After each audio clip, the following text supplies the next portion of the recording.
Chapter 1097 Might of the Sword King. Chapter 1097 Might of the Sword King. Hellscythe _ Vampire Cat. Chapter 1097 Might of the Sword King. Although Peerless was dismayed, he very quickly regained his calm. He might not be a match for Shifeng in a frontal confrontation, but he wasn't alone. Right now, over a dozen level 40 experts had already surrounded Shifeng. Even if Shifeng's strength was great, he was not invincible. As long as Peerless continued distracting Shifeng, the others would have an opportunity to take advantage of the weak points Shifeng exposed. In addition, unlike the time at the hallway before the secret room, Shifeng did not have any healers supporting him this time. I'll figure out a way to block his attacks. You guys find an opportunity to attack from his blind spot, Peerless commanded secretly through the team chat. The 15 melee experts nodded silently in response, and they began watching Shifeng's every move. Once Shifeng launched another attack against Peerless, they would take action at the same time. Then, even if Shifeng had 6 arms and 3 heads, he wouldn't be able to defend against them. Moreover, aside from melee players like themselves, Singular Burial was also looking for an opening from a distance. At this moment, Singular Burial carefully retrieved a black arrow from his bag. The instant this black arrow appeared, Abandoned Wave, who stood beside him, felt like death was imminent. Black Flame, you should feel proud that you've forced me to use this black arrow. Singular Burial's eyes were filled with reluctance as he looked at the black arrow in his hand. He had obtained 5 of such arrows from some ruins and had used 2 of them recently to deal with a field Grand Lord. He had never imagined that he would use one of the remaining 3 arrows on Black Flame. However, he still considered this to be a worthwhile trade. Time was of the essence right now. If they did not kill Black Flame soon, the other Zero Wing members would be able to catch up quickly. Singular Burial narked the arrow and drew his longbow into a full moon, the black arrow locked on Black Flame's body. After everyone was ready, Peerless activated Shield Wall and dashed at Shifeng. Not only could the Tier 1 Shield Wall skill reduce the damage taken by its user, but it also possessed the ability to resist impact forces. As long as Shield Wall was activated, even a Great Lord couldn't force him back by a single step. At the same time, the 15 other melee players surrounding Shifeng promptly used their most powerful skills. Berserkers Beheaded, Guardian Knight's Holy Slash, Assassin's Absolute Strike, Swordsman's 5 consecutive slashes, all kinds of killing moves were used. Even a Domain Realm expert would not be able to defend against all these simultaneous attacks. In the next moment, just as Peerless was about to arrive before Shifeng, the latter suddenly disappeared from everyone's sight. This move was none other than Void Steps. It was footwork capable of causing the opponent's mind to actively ignore the user's presence, making it seem as if one had suddenly disappeared. Not good. Reacting very quickly, Peerless immediately stomped his foot, executing Thunderclap. The ground instantly cracked, the skill inflicting a certain amount of damage to all targets within a certain range. At the same time, targets hit by the attack would also have their movement speeds reduced. Peerless intended to use this skill to prevent Shifeng from utilizing Void Steps normally. However, he was still a step too late. When Shifeng reappeared, he was already standing beside a berserker, his sword slashing up at a 45-degree angle towards the berserker. Before the level 40 berserker could react, a blue streak of light cut through his neck. So fast. The assassin positioned beside the berserker felt his neck grow cold when he witnessed this scene out of the corner of his eyes. Only after the strike hit did the berserker react. He hurried to twist his body, instinctively executing Whirlwind Slash to repel Shifeng. However, before the berserker's body could start rotating, the abyssal blade in Shifeng's other hand pierced through the side of the berserker's armor and stabbed straight into his heart. Instead of pulling the magic weapon out directly, he sliced through the front of the berserker's chest, dealing another blow to the berserker. Immediately after, Shifeng spun around to the berserker's back. Killing Ray described an arc, and just as Shifeng arrived behind the berserker, the sacred sword also stabbed into the berserker's back and again hit his heart. Minus 13,976. Minus 5,738. Minus 6,417. -17,233. Everyone only saw 4 sword lights passing through the berserker's body before the berserker, who had over 20,000 HP, collapsed to the ground. Combat Technique 4 Moon Lotus. This was a basic combat technique that all swordsmen needed to learn. In God's domain, the silenced debuff was something players commonly encountered. Although a silenced state was a nightmare for ordinary and elite players, it hampered the combat prowess of an expert player only slightly.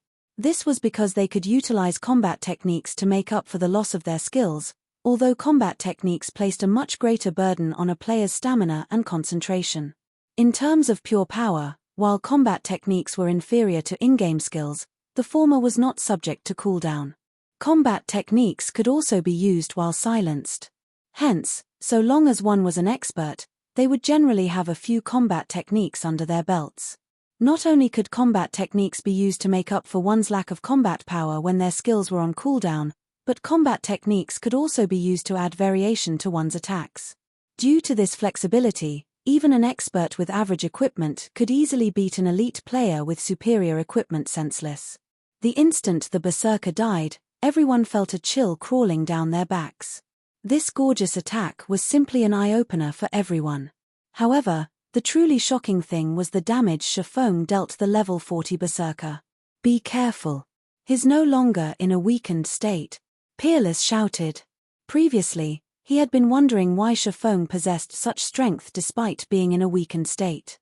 Initially, he ascribed it to a special effect of equipment that multiplied his strength.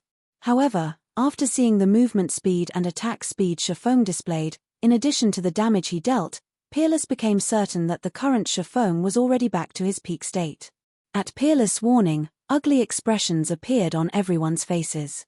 The reason they had joined the vanguard was their belief that Shifeng's attributes had been reduced, and that they could utilize their advantage in attributes to offset the gap in techniques. However, now that Shifeng had already recovered his attributes. In reality, Shifeng himself had been surprised when he noticed that his weakened state was lifted so soon. Unexpectedly, the life essences actually served to hasten one's recovery from a weakened state. Otherwise, he would not have dared to come and stop Abandoned Wave and the others so casually. However, he did not give his opponents much time to think, immediately executing void steps and charging towards another player. The various melee players had already been only a short distance away from Shifeng. Now that they were charging up to him one after another, Shifeng just needed to use void steps once to arrive beside another player. Without utilizing any skills, Shifeng succeeded in reaping another person's life using only void steps and 4 Moon Lotus. Before Peerless could even try to stop Shifeng, the latter had already killed a total of 5 players. Nobody could defend against Shifeng's 4 Moon Lotus. Shifeng was like the god of death. Whomever he appeared beside would inevitably die. At this moment, everyone finally understood why the secret pavilion had dubbed Shifeng One-Hit Azura. The pressure of death caused everyone's body to feel extremely heavy, their movements turning sluggish. Black Flame, time to die. At this moment, Singular Burial, who had constantly been searching for an opportunity, grinned as he released the bowstring and sent the black arrow flying upward. Shio! The black arrow broke through the sound barrier as it shot towards Shifeng's heart. What a fast arrow! Shifeng had long since taken notice of Singular Burial's actions. However, when he saw the approaching black light, he still could not help but be shocked. At the critical moment, Shifeng instinctively crossed his swords before him directly in the arrow's trajectory. Boom!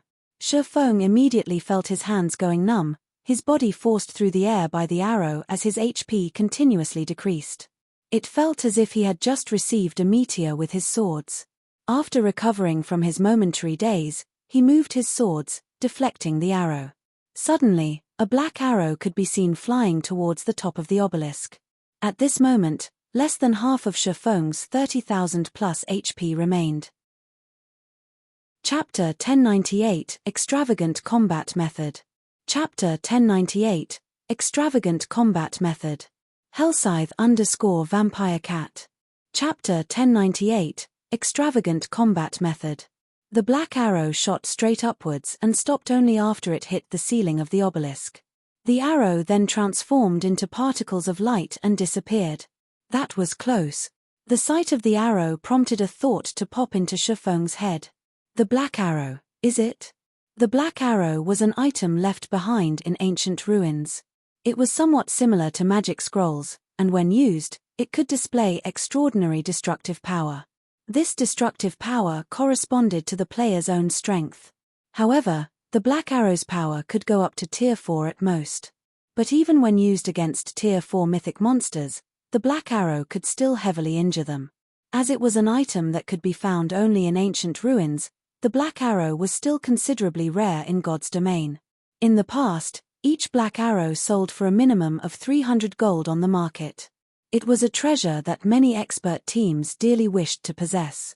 After all, mythic monsters were simply too powerful.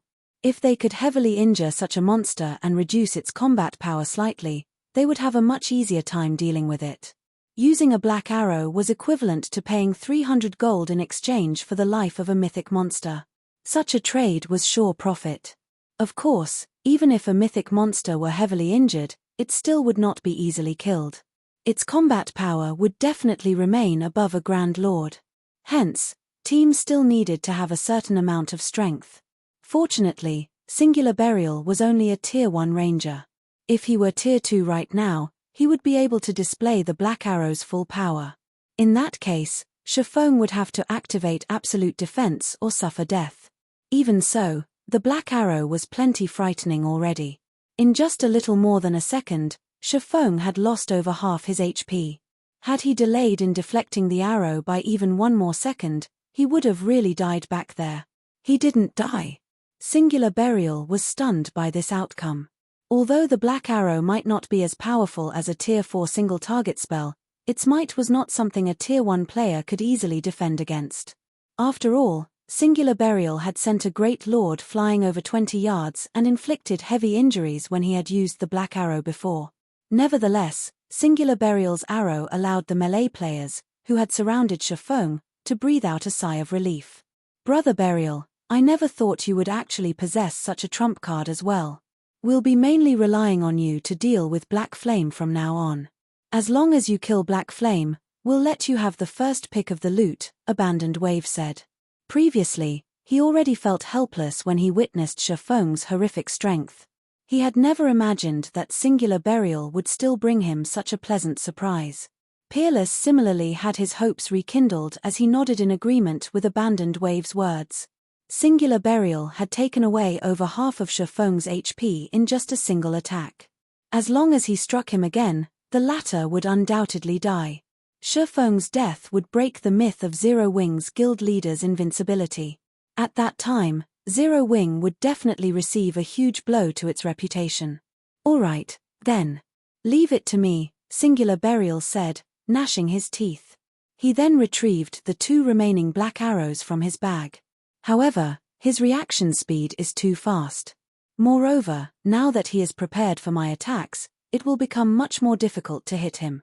You guys need to think of a way to pin down his movements for a moment.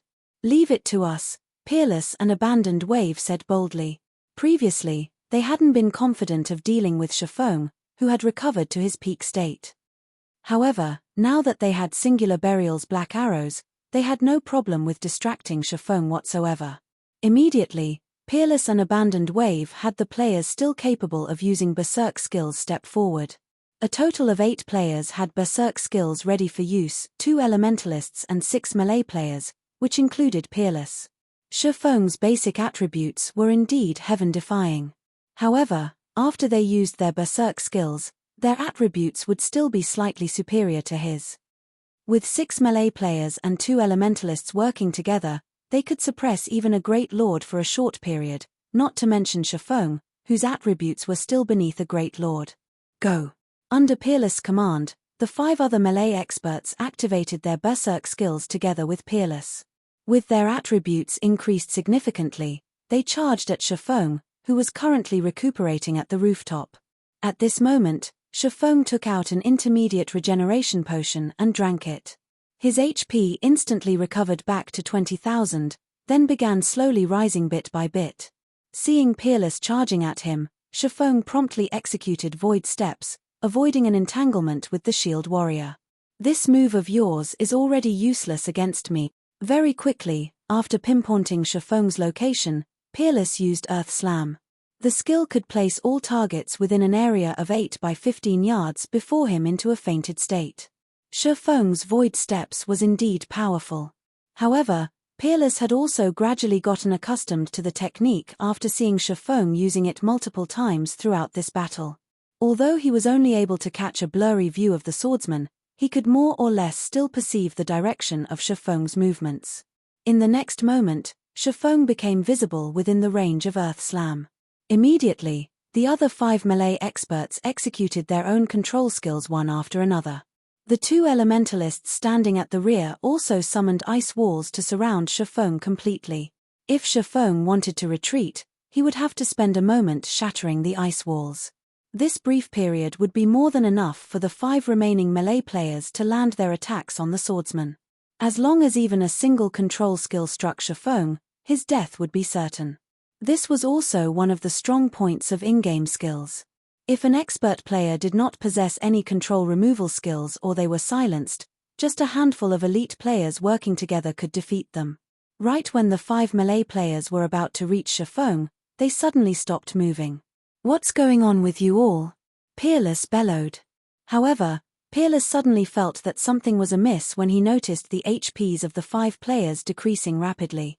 He instinctively took a step back and, at that critical moment, avoided the shadow spreading on the rooftop. With a swing of his sword, Shifeng shattered the ice wall blocking his front.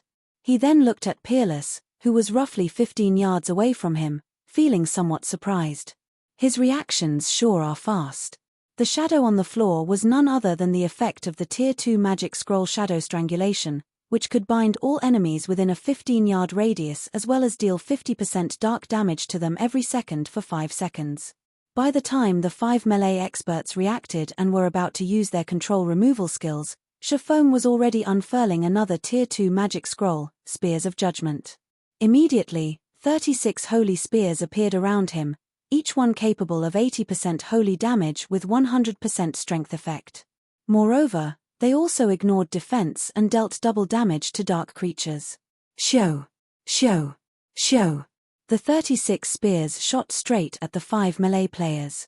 Despite all 5 of them being experts, with the spears under Shifeng's control and fired at such a short distance, each melee player managed to block only 2 or 3 spears at most, with the remaining spears hitting their bodies. All 5 melee players transformed into particles of light and disappeared on the spot. Everyone stared, stupefied at this situation. They never thought that Shifeng would actually use magic scrolls to make up for his silenced state. Magic scrolls were extremely precious, not to mention Tier 2 magic scrolls. Each one was easily worth a piece of dark gold equipment.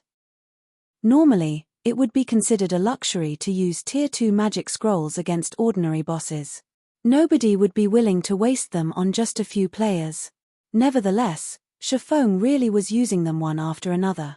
Moreover, each one was more valuable than the last. Die. At this moment, Singular Burial finally found an opportunity to attack. He immediately loosed the 2 narked black arrows. The black arrows instantly transformed into 2 streaks of black light as they flew towards Shifeng. With how fast the black arrows were, Shifeng did not have time to use another magic scroll to defend himself. Just when the arrows were less than 10 yards away from him, Shifeng began executing Sword's Orbit, surrounding himself in starlight. Pang! Pang! 2 clear sounds of metal clashing rang out. Shifeng went flying backwards by over 10 yards, his hands nearly losing their grip on his swords. His HP began rapidly decreasing as well, only stabilizing after falling to slightly below 7,000. The 2 black arrows had their trajectories forcefully altered and, as a result, simply flew by Shifeng's sides. Impossible. Isn't he still silenced? Singular Burial could not believe what he was seeing was true. Shifeng was actually still alive. Chapter 1099, Town Promotion Order. Chapter 1099, Town Promotion Order. Hellscythe_Vampire Cat. Chapter 1099, Town Promotion Order. Is he a monster? Everyone was stupefied when they saw that Shifeng survived Singular Burial's attacks. Previously, A single black arrow had reaped over half of Shifeng's HP. Yet, now, despite receiving 2 black arrows, he lost less than half of his HP. All ranged players focus fire on him. He doesn't have much HP remaining. While everyone else was frozen in shock at Shifeng's feet, Abandoned Wave quickly reacted and took out a dark grey magic scroll from his bag. Tier 2 magic scroll, Death's Flurry.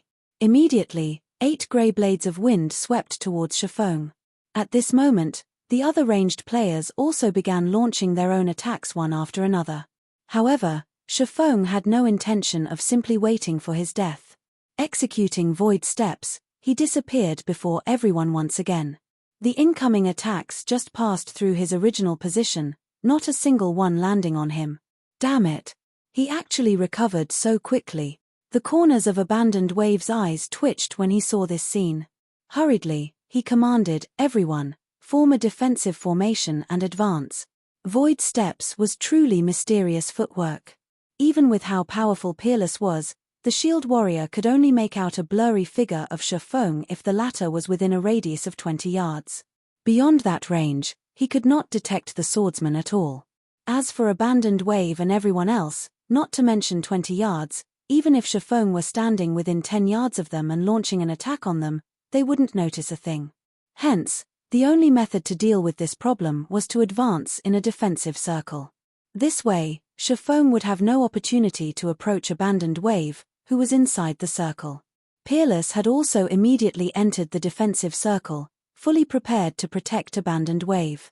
Right now, Abandoned Wave carried all of Lancelot's loot they obtained.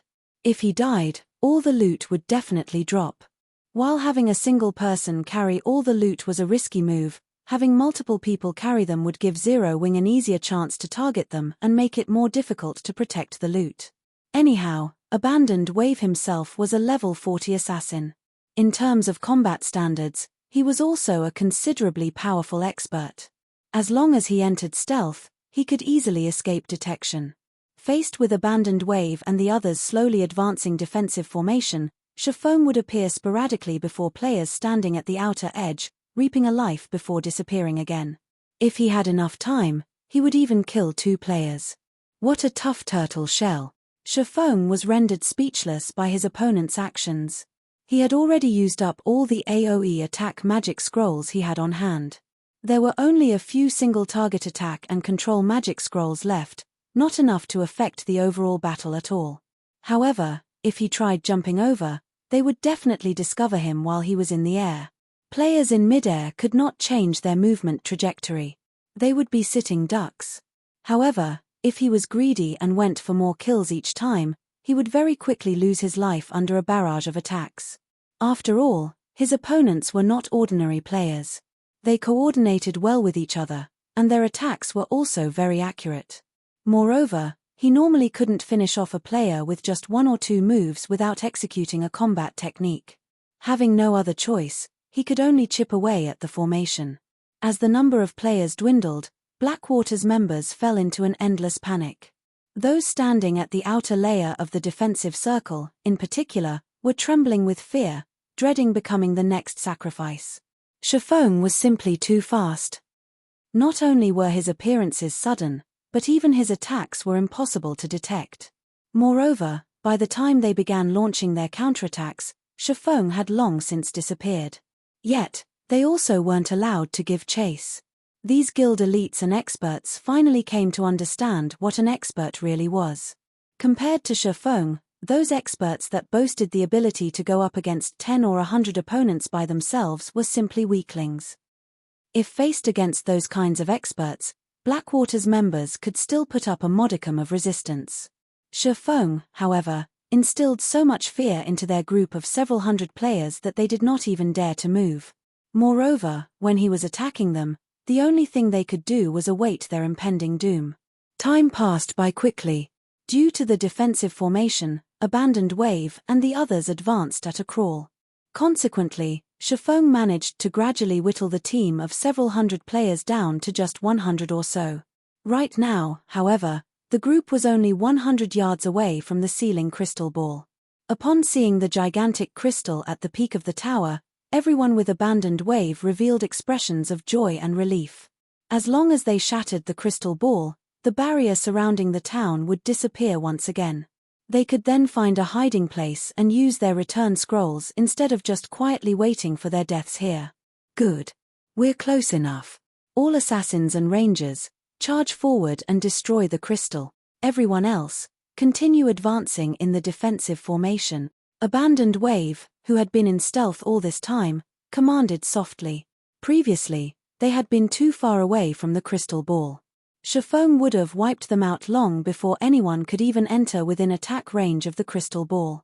Now that only 100 yards separated them from the crystal ball, if Shifeng stayed back to try to target Abandoned Wave, the crystal ball would undoubtedly be destroyed. However, if he chose to target those assassins and rangers instead, those in the defensive formation could speed up their advance. Abandoned Wave could even use the opportunity to sneak away himself. Currently, Zero Wings members had already surrounded the obelisk. If not for the other members of Blackwater incessantly trying to charge into the obelisk, the other Zero Wing members would have long since rushed up here. Immediately, over a dozen assassins and rangers raced madly for the crystal ball. Having no other choice, Shifeng could only chase these players. Fortunately, the path towards the crystal ball was not very wide. Before the assassins and rangers even entered within 40 yards of the crystal ball, Shifeng had already disposed of them all. However, this situation also allowed Abandoned Wave and the others to advance a significant distance. Right now, the group was only 60 yards away from the crystal ball. We won. At this moment, Abandoned Wave was ecstatic. Although they were still 60 yards away, ranged players had an attack range of 40 yards. Hence, realistically, they only needed to cross another 20 yards. There was no way Shifeng could wipe out their team of nearly 100 elite and expert players before they crossed these 20 yards. As long as the magic barrier was gone, Abandoned Wave could immediately bring the loot back to Starmoon City. Although he had suffered massive losses in this war, the loot from Lancelot should offset a considerable amount of his losses. Previously, he had browsed through the items they obtained. Several among them would be of massive help to a guild's development. At the very least, Blackwater would be much better off than Zero Wing. After all, the latter had lost Stone Forest Town. However, just as Abandoned Wave was jubilating, divine swords suddenly began raining down on his group, damage of over -10,000 appearing above everyone's heads. This move was none other than Shifeng's Skywheel Sword, a skill capable of sealing all enemies within a 20-yard radius for 4 seconds. As a result of this attack, Abandoned Wave was also revealed. At this moment, Abandoned Wave stared at Shifeng, who stood 40 yards away from the crystal ball, in shock. Impossible. How can he use skills again? 10 minutes shouldn't have passed yet. Abandoned Wave was filled with confusion. Peerless and Singular Burial were similarly dumbfounded at this situation. However, Shifeng did not give them much time to react. He immediately raised Killing Ray and executed Lightning Edge. Although Abandoned Wave was correct in that less than 10 minutes had passed since Shifeng was silenced, he had forgotten that players had their own natural resistances. Shifeng's magic resistance could give even magical class NPCs a headache. Magical resistance not only reduced the magic damage players received but also weakened the side effects of magic. In reality, while Abandoned Wave was focused on figuring out how to destroy the sealing crystal, Shifeng was buying time for himself. In the end, Shifeng made it at the last moment. One wave came after another, countless lightning bolts devouring everyone. Despite Abandoned Wave activating Wind Steps and Vanish, he still could not last through the 5-second duration of Lightning Edge. By the time the skill ended, only Shifeng and a pile of loot remained on the rooftop of the obelisk.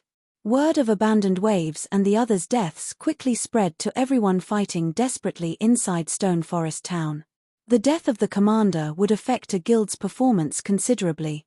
This situation also wiped out the last hope Blackwater's members held. Their morale plummeted, making them much easier to deal with. Meanwhile, Shifeng himself had collected all the loot Abandoned Wave's group had dropped and began arranging them one by one. Midway, however, he noticed an item in his bag that captured his attention. The item was a square silver token engraved with the image of a lion. There were also a few words written on it. Town Promotion Order. Chapter 1100 Overlord of Star Moon. Chapter 1100 Overlord of Star Moon. Hellscythe _ Vampire Cat. Chapter 1100 Overlord of Star Moon. In front of a temple lined with pillars, a team of 20 players was currently resting atop the stone steps. A short distance away from these players was a two-headed bear over 10 meters in height.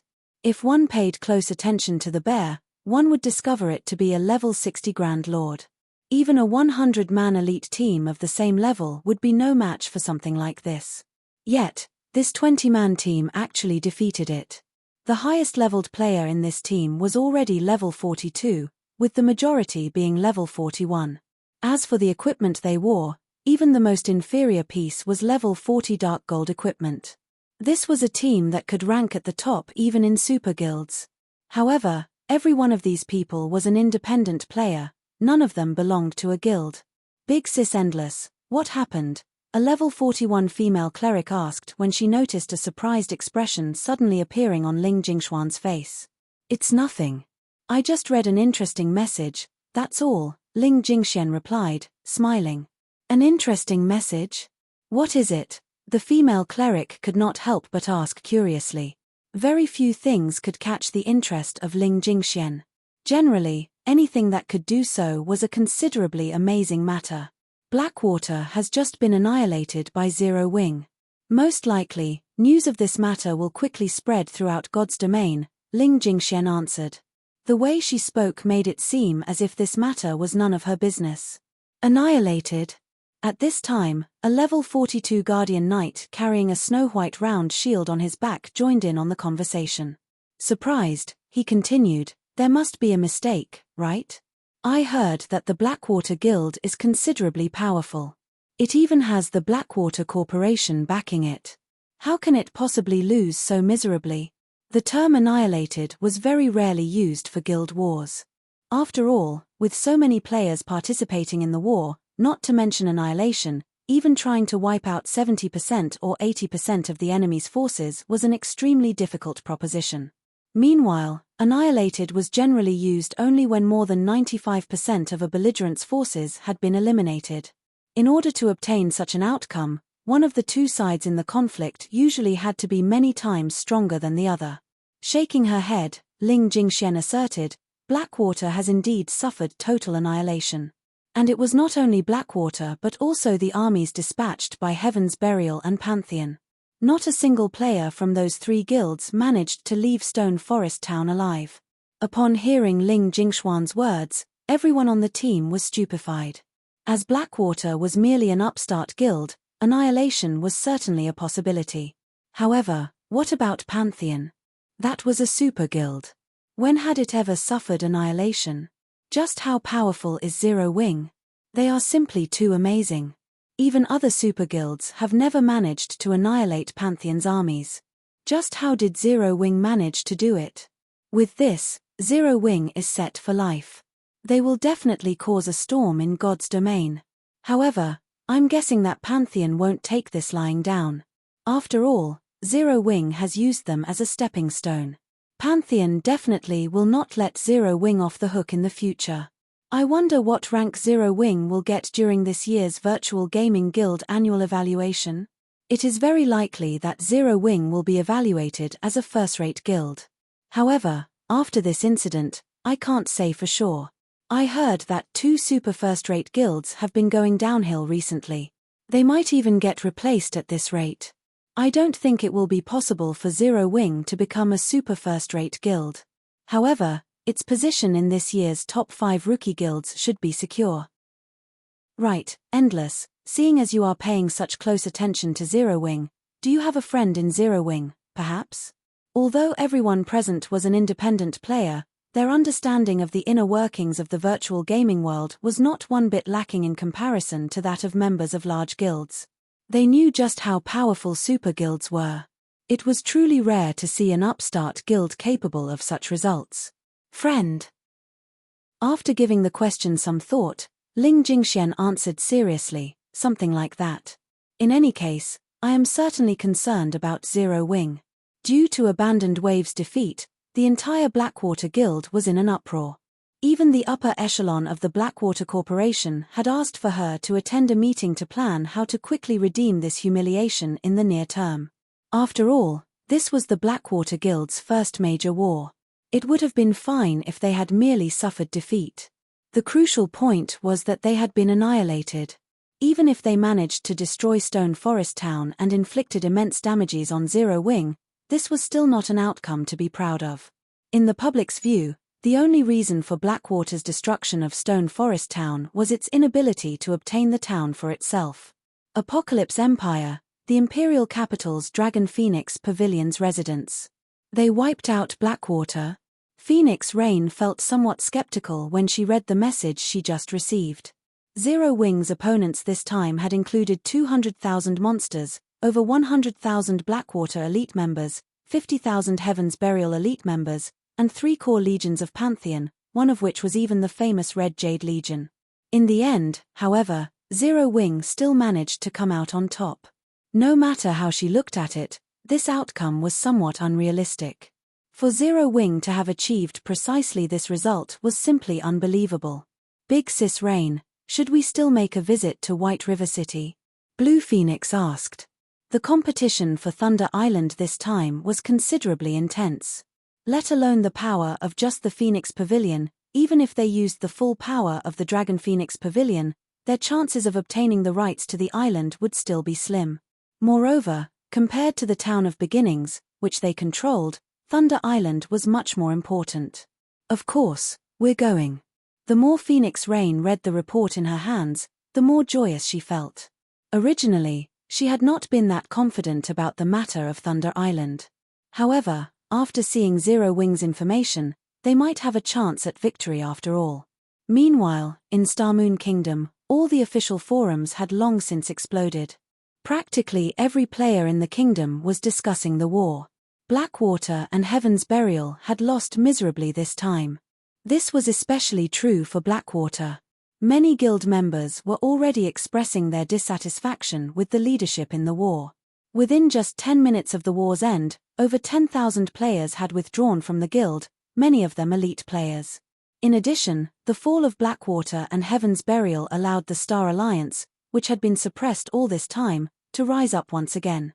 Meanwhile, on Zero Wing's side, due to its massive victory, many large guilds that initially had designs on the guild gave up entirely. Overwhelming Smile, in particular, had already begun shifting its focus to other countries and no longer tried to develop in the cities around White River City. For a time, no guild in Starmoon Kingdom dared make an enemy out of Zero Wing. This situation allowed Zero Wing to become the uncontested overlord of Starmoon Kingdom. The only fly in the ointment was the loss of Stone Forest Town. This loss greatly depressed the effects of the Zero Wing's hard-earned victory. However, just as the various large guilds in Starmoon Kingdom were secretly celebrating Zero Wing's loss, a surprising situation occurred in Stone Forest Town.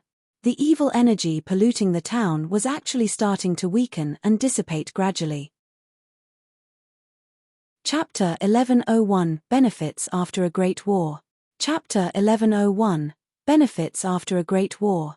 Hellscythe_Vampire Cat. Chapter 1101 Benefits After a Great War. The dissipation of the evil energy quickly attracted the attention of the independent players outside Stone Forest Town. What? Didn't they say that evil energy won't ever dissipate? Based on the information I found, in order to remove evil energy, one needs to sever the source. Could Zero Wing have secretly dealt with the source already? That's not right. The evil energy this time should have originated from Black Ridge Town. However, Black Ridge Town is still the same right now. How did Zero Wing do it, then? Everyone was discussing this development. Very quickly, word of this situation spread throughout the entire Starmoon Kingdom. Starmoon City, Blackwater's residence. Impossible. How did they manage to remove the evil energy? Abandoned Wave practically screamed when he read the report he just received shortly after resurrecting. Zero Wing must be faking this information. I can guarantee that the evil energy is impossible to remove. Unlike curses, evil energy could not be cleansed. It was a kind of chaotic energy. Like a contagious virus, it would automatically transform other forms of energy into evil energy. Without eliminating the source, removing the evil energy polluting Stone Forest Town was simply impossible. However, removing the source was easier said than done. Even he did not know the source's exact location. If it was really located in Black Ridge Town, the monster-infested town was not a place current players could approach. Moreover, evil energy was extremely harmful to players. If players immersed themselves in evil energy for long periods, they would get infected and fall into a weakened state. Players exposed to evil energy for too long would even turn into monsters. If that happened, they would be barred from logging into God's domain for a considerable amount of time. Due to these dire consequences, cleaning out the monsters in Black Ridge Town was extremely difficult. Hence, he firmly believed that Zero Wing could not remove the evil energy polluting Stone Forest Town. The only possibility was that Zero Wing was releasing fake news. After all, Zero Wing had previously registered plenty of members at the battle arena they constructed, collecting a hefty sum in membership fees. If the battle arena was gone, those members could seek compensation for their losses. Therefore, the intention behind the release of this fake news was undoubtedly the appeasement of those members. Guild leader, it's true. Our spies in Zero Wing have already confirmed this fact. The evil energy inside the town is indeed gradually dissipating. At this rate, it will take less than 5 days for all the evil energy in the town to disappear completely. By then, Stone Forest Town will be able to resume its operations, Qin Muyun said, an ugly expression on her face as she took out another document. Not only had the Blackwater Guild lost a considerable number of elite members, but the guild's prestige in Starmoon Kingdom had also fallen to rock bottom. Members were withdrawing from the guild every minute. Most likely, they would have to recuperate for a long time in order to return to their previous state. Originally, with Zero Wing having lost Stone Forest Town, Blackwater would have been able to leverage its funds and background to quickly surpass Zero Wing. However, now that Stone Forest Town was alright, whether Blackwater could even surpass Zero Wing's development speed was in question. This was not an outcome that the upper echelon of the Blackwater Corporation was willing to see. This won't do. I cannot let Stone Forest Town continue existing in this world. Although Abandoned Wave was unwilling to accept the truth of this matter, the facts were already before him. In that case, he needed to take action right away. Notify that man immediately. Tell him I'll try to provide him with the players he needs. However, I want him to have his monster army thoroughly obliterate Stone Forest Town within 5 days. Qin Muyun could not help but frown at these words. She never imagined that Abandoned Wave had already lost his prudence to such a degree. Nurturing all those monsters was not easy. Any players sacrificed to them would be unable to log into God's domain for several days. Blackwater's elite and expert players had already lost a level from this war. If they were sacrificed again, what are you still standing there for? Abandoned Wave glared at Qin Muyun. Don't forget that I am still the guild leader right now. Helpless to do anything about the situation, Qin Muyun had no choice but to contact the bandaged man. Black Flame. Just you wait. This time, I will definitely make you pay a heavy price. Abandoned Wave laughed coldly as he looked out his window, his eyes staring in Stone Forest Town's direction. Inside Stone Forest Town, Zero Wing had also begun cleaning up the battlefield. This war had been considerably intense. Over half of Stone Forest Town's buildings lay in ruins. The guild residence was an irreparable mess. Even the battle arena had received significant damages and would take a considerable sum of money to repair. However, their gains far exceeded their losses. Although the army of 200,000 monsters had not dropped any weapons or equipment, they had dropped plenty of monster materials. The drops from Lord rank monsters were rare materials that could be used to make weapons and equipment. In addition, monsters at the chieftain rank or above had a fixed chance of dropping a kind of grey crystal called the evil energy crystal. To ordinary players, this item would be garbage that they would sell to NPC merchants for spare change. However, Shifeng knew the real use of the evil energy crystals. This was something a master forger had discovered in the past. If one added evil energy crystals or magic crystals during the forging of weapons or equipment, there was a certain probability these crystals would give rise to magic patterns on the items produced. However, the enhancement effect was random. The enhancement might be to the item's basic attributes, its attack power or defense, or even its hidden attributes or additional skills. Hence, the evil energy crystal was highly sought after by forgers in the past. In Shifeng's previous life, there was even a case where a dark gold weapon produced using evil energy crystals received attributes nearly rivaling that of epic weapons. Compared to epic items, dark gold items were much easier to produce. Hence, in the past, a single evil energy crystal could easily sell for 10 gold coins. Even at this price, obtaining one was extremely difficult because after reaching the mid-late stage of the game, many players no longer equipped the weapons and equipment they got from monsters. Instead, they would use items tailor-made for them by forgers. Players would naturally hope that the weapons and equipment produced would be strong. Consequently, players swarmed to whichever kingdom the evil god's temple appeared in. Meanwhile, among the 200,000 monsters that assaulted Stone Forest Town, many were at chieftain rank or above. As a result, Zero Wing raked in a hefty profit, gathering 2,428 evil energy crystals in all. That was 24,280 gold coins at the very least. After including the other materials dropped by the monsters, they had earned more than enough money to repair Stone Forest Town. Not to mention, even after taking into account the weapons and equipment Zero Wing's members lost in the war, they had netted an additional 114,633 pieces of weapons and equipment from the combined army of Blackwater, Heaven's Burial, and Pantheon. The most inferior items were level 35 bronze equipment with even level 40 dark gold equipment in the mix. Even after giving out spoils as compensation and rewards to guild members, the amount left was still staggering. After Shifeng read the statistics reports Aqua Rose and Gentle Snow gave him, he fell into a daze for a long time. Although he had experienced plenty of large wars in the past, none of them had been as profitable as this one. Guild leader, people from the secret pavilion are asking to meet you. Chapter 1102, Constructing a Holy Land. Chapter 1102, Constructing a Holy Land. Hellscythe_Vampire Cat. Chapter 1102, Constructing a Holy Land. They're looking for me. Shifeng could not help but recall the offer Yuan Taishin had made him before. He then continued, have them wait at Candlelight's main headquarters for now. I'll head over shortly. This war had damaged Stone Forest Town beyond recognition. Most likely, the town would not be able to resume normal operations for a considerable amount of time. In other words, Zero Wing would lose a major source of income. Meanwhile, reconstruction would cost a lot of coins. However, selling the evil energy crystals would undoubtedly be a very foolish move. Moreover, the function of the crystals was still unknown to everyone but himself. How could he possibly reveal it to others?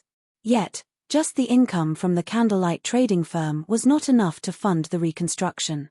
Not to mention, he also required money to build his city. There was indeed a need to have a proper chat with the secret pavilion. Among the superpowers in God's domain, the secret pavilion was undoubtedly the richest. Just the income from the expert lists it released every week was an astronomical amount. There were also the consultation fees it earned from selling information. It would be foolish of him not to take advantage of the situation when such a wealthy client delivered themselves up to his doorstep. Just as Aqua Rose was notifying the secret pavilion about the meeting place, Gentle Snow walked over and reported, Guild leader, many independent players are currently voicing their wishes for us to reopen Stone Forest Town right away, particularly the players that are members of the battle arena. They are asking for us to immediately reopen the town's battle arena. Otherwise, they are going to ask for their magic crystals back. Should we prioritize the repairs of the battle arena first to appease these members? If they continue making a fuss, there will most likely be many players seeking to withdraw their membership. As the vice-guild leader of Zero Wing, Gentle Snow had some detailed information regarding Zero Wing. So, she was very clear just how poor Zero Wing currently was. In the past, she had always thought that Zero Wing was definitely the wealthiest guild in Starmoon Kingdom. After all, it had the candlelight trading firm and Stone Forest Town providing it with income. The amount of coins these two places raked in each day could make even the guild leaders of first-rate guilds envious. However, when she took a look at Zero Wing's accounts, they might as well be a blank sheet of paper. It really made her wonder just where the money Zero Wing earned was going. Gentle Snow had no idea that while Zero Wing was indeed earning a lot of coins, it was spending even more. The expenditure of gold coins was in the tens of thousands. Are they in such a hurry? After giving the situation some thought, Shifeng chuckled and said, "All right, then. Tell them that they may withdraw if they want to.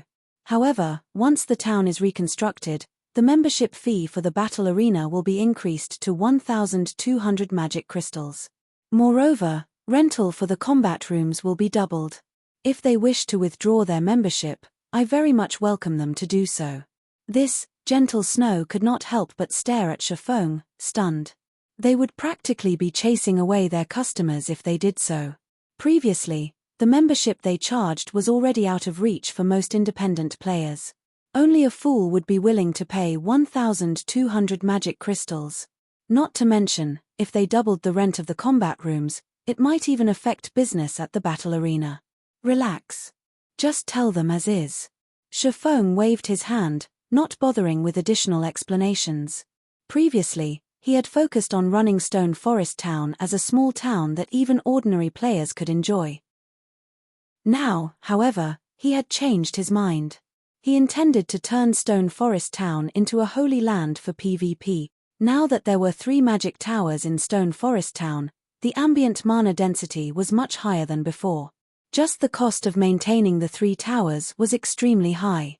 Retaining the current prices was simply impossible if Zero Wing wished to keep the 3 towers in operation. Most importantly, he now had a town promotion order in his hands. Shifeng never dreamed that Lancelot would actually drop such an item. Although this town promotion order was only secret silver rank, it was enough to promote a basic town directly into an intermediate town. This was a treasure that many guilds dreamed of obtaining. No guild would be willing to trade it away even for 20 epic items. Getting a town promoted was a challenging proposition in God's domain. It was also very time-consuming. Any slight instability or security problem might cause several days' worth of effort to go to waste. With the town promotion order, however, Shifeng would be able to promote Stone Forest Town into an intermediate town, bypassing the NPC population requirement altogether. He would also be able to hire up to 2,000 NPC guards. At the same time, he could construct real defensive structures instead of basic ones like the defense turret. The size of the town would also increase by multiple times. With this, Stone Forest Town would be able to accommodate many more players instead of having players squeeze against each other as they walked through the streets. A larger town would definitely attract more players. He was not worried about losing visitors at all. Once Stone Forest Town was promoted, he could also level up all the structures inside it, expanding them significantly. Take the battle arena for example. Currently, it was only a 5-story building. Once the town was promoted, however, the battle arena could have up to 8 floors. After including the underground level, the battle arena would have 9 floors in total. With this, the number of customers they could receive each day would increase substantially. By then, Stone Forest Town would become a true money-making machine. However, there was a prerequisite to all of this. And that was money. Moreover, it had to be a considerable sum. Upon hearing Shifeng's response, Gentle Snow helplessly informed everyone of the new rules in Stone Forest Town. As for Shifeng himself, he used a return scroll to travel to White River City. The new rules immediately enraged many independent players. Zero Wing is simply going overboard. Who would be willing to pay a membership fee of 1,200 magic crystals? They are even doubling the rent now. Do they think our money grows on trees? I'm going to get a refund. Only a fool would visit Stone Forest Town in the future. If I had that kind of money, I might as well spend it at the Divine Colosseum. The spies Blackwater planted in Stone Forest Town began making a ruckus over the new rules, though many independent players did find their words reasonable. Although the mana density in Stone Forest Town had indeed increased slightly and would be beneficial for improving their strength, the new prices were simply beyond the reach of ordinary players. Even elite players would not be able to afford to train in the battle arena for long periods. For a time, many battle arena members requested refunds, feeling that Zero Wing was trying to cheat them out of their money. While Aqua Rose and Gentle Snow were grappling with this matter, Chiffon was seated on a sofa inside a VIP room on the second floor of White River City's Adventurers Association, leisurely browsing through the designs of intermediate towns. Players had many templates of intermediate towns to choose from, and each template had their strong points. Likewise, different templates had different prices. Some templates were more suited to economic development through NPCs. Such templates allowed the town's popularity to increase much more rapidly. Similarly, there were templates geared towards economic development through players. In addition, some templates facilitated the hiring of powerful NPC guards. In any case, many kinds of templates were available depending on the kind of a town that players wished to construct. Unlike capturing a town, promoting a town cost much less. Moreover, as Chiffon was using a promotion order, the expense was even lower. He only needed to spend 3,000 gold to promote Stone Forest Town to intermediate town status. After applying his identity as a city protector, he would receive a 20% discount and need to pay only 2,400 gold in total. This savings freed up more money, which would allow him to choose better templates. Sure enough, the templates available here are quite inferior when compared to the one dropped by Lancelot. Taking a careful look, Chiffon noticed some templates that were only made available to him due to his city protector title. Even so, none of them could match the town design dropped by Lancelot. Chiffon then turned to the NPC beauty standing at a side and took out an ancient design from his bag. Softly, he asked, "If I wish to use this design here, how much will it cost?" Chapter 1103, Grandmaster Design. Chapter 1103, Grandmaster Design. Hellscythe _ Fluffy Goblin. Chapter 1103, Grandmaster Design. Taking a look at the design Chiffon revealed, the NPC beauty's eyes widened as the design demanded her full attention. Only after some time did she open her mouth and say, "Lord Protector, the quality of these construction materials and level of skill required are extremely high for this design. I cannot provide an immediate answer. I will have to ask the association leader to appraise the design. Would my lord be willing to wait here for a short moment? Even you can't give an exact price?" Chiffon asked the female senior administrator. This was the first time he had encountered such a situation. In the Adventurers Association, NPCs were categorized into ordinary staff member, administrator, senior administrator, vice association master, and association master, each catering to adventurers from 1-star to 5-star status. Anyone capable of becoming a senior administrator even had the insight and knowledge to rival NPC lifestyle masters. Although this design is tattered, I am certain that a Grandmaster produced it. A Grandmaster's town design is outside of the scope of my appraising abilities. In our branch, only the association master can appraise this, the senior administrator explained, smiling bitterly. All right, let the association master appraise it, then. Chiffon nodded. When promoting a town in God's domain, choosing the design was only one part of the process, while using the design to construct the town was another. The promotion process was not as simple as capturing a basic town. One could say that a town only truly began its operation after becoming an intermediate town. The Adventurers Association normally provided players with many template designs to choose from, their prices usually ranging from 1,000 to 3,000 gold. The Adventurers Association would only offer several master designs to someone who enjoyed the status of a 4-star adventurer, such as himself. These templates could cost anywhere from 4,000 to 5,000 gold. Master designs were roughly 15% better than those of normal designs. Although 15% seemed like a small difference, it would be massively effective in an intermediate town. For example, when that bonus was used to increase the town's popularity among NPCs, a town which could originally gain 100 popularity points each day would gain 115 points with a master design. Normally, a lot of manpower and resources were required to gain that additional 15 points. In addition, master designs attracted more quests and events that would raise the town's popularity, allowing the town to reach the next rank far more quickly. Of course, players could opt to produce their own town designs. Only, the majority of players' designs wouldn't come close to the Adventurers Association's ordinary templates. Extremely few lucky players or genius designers could draft a town design better than the available templates. If a player created such a design, the various large guilds in God's domain would fight over purchasing it, offering roughly 3,000 gold. If the design reached the master standard, the minimum price would be 5,000 gold. However, extremely few players could create designs of such standards. These people were even rarer than master forgers.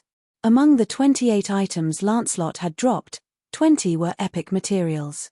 Of the remaining 8, 3 were epic weapons and pieces of equipment, a cloth armor headdress, a staff, and a pair of plate armor braces. The braces were the best among them in Shifeng's opinion. Angry Tyrant, plate armor, braces, epic rank. Level 40, level 100.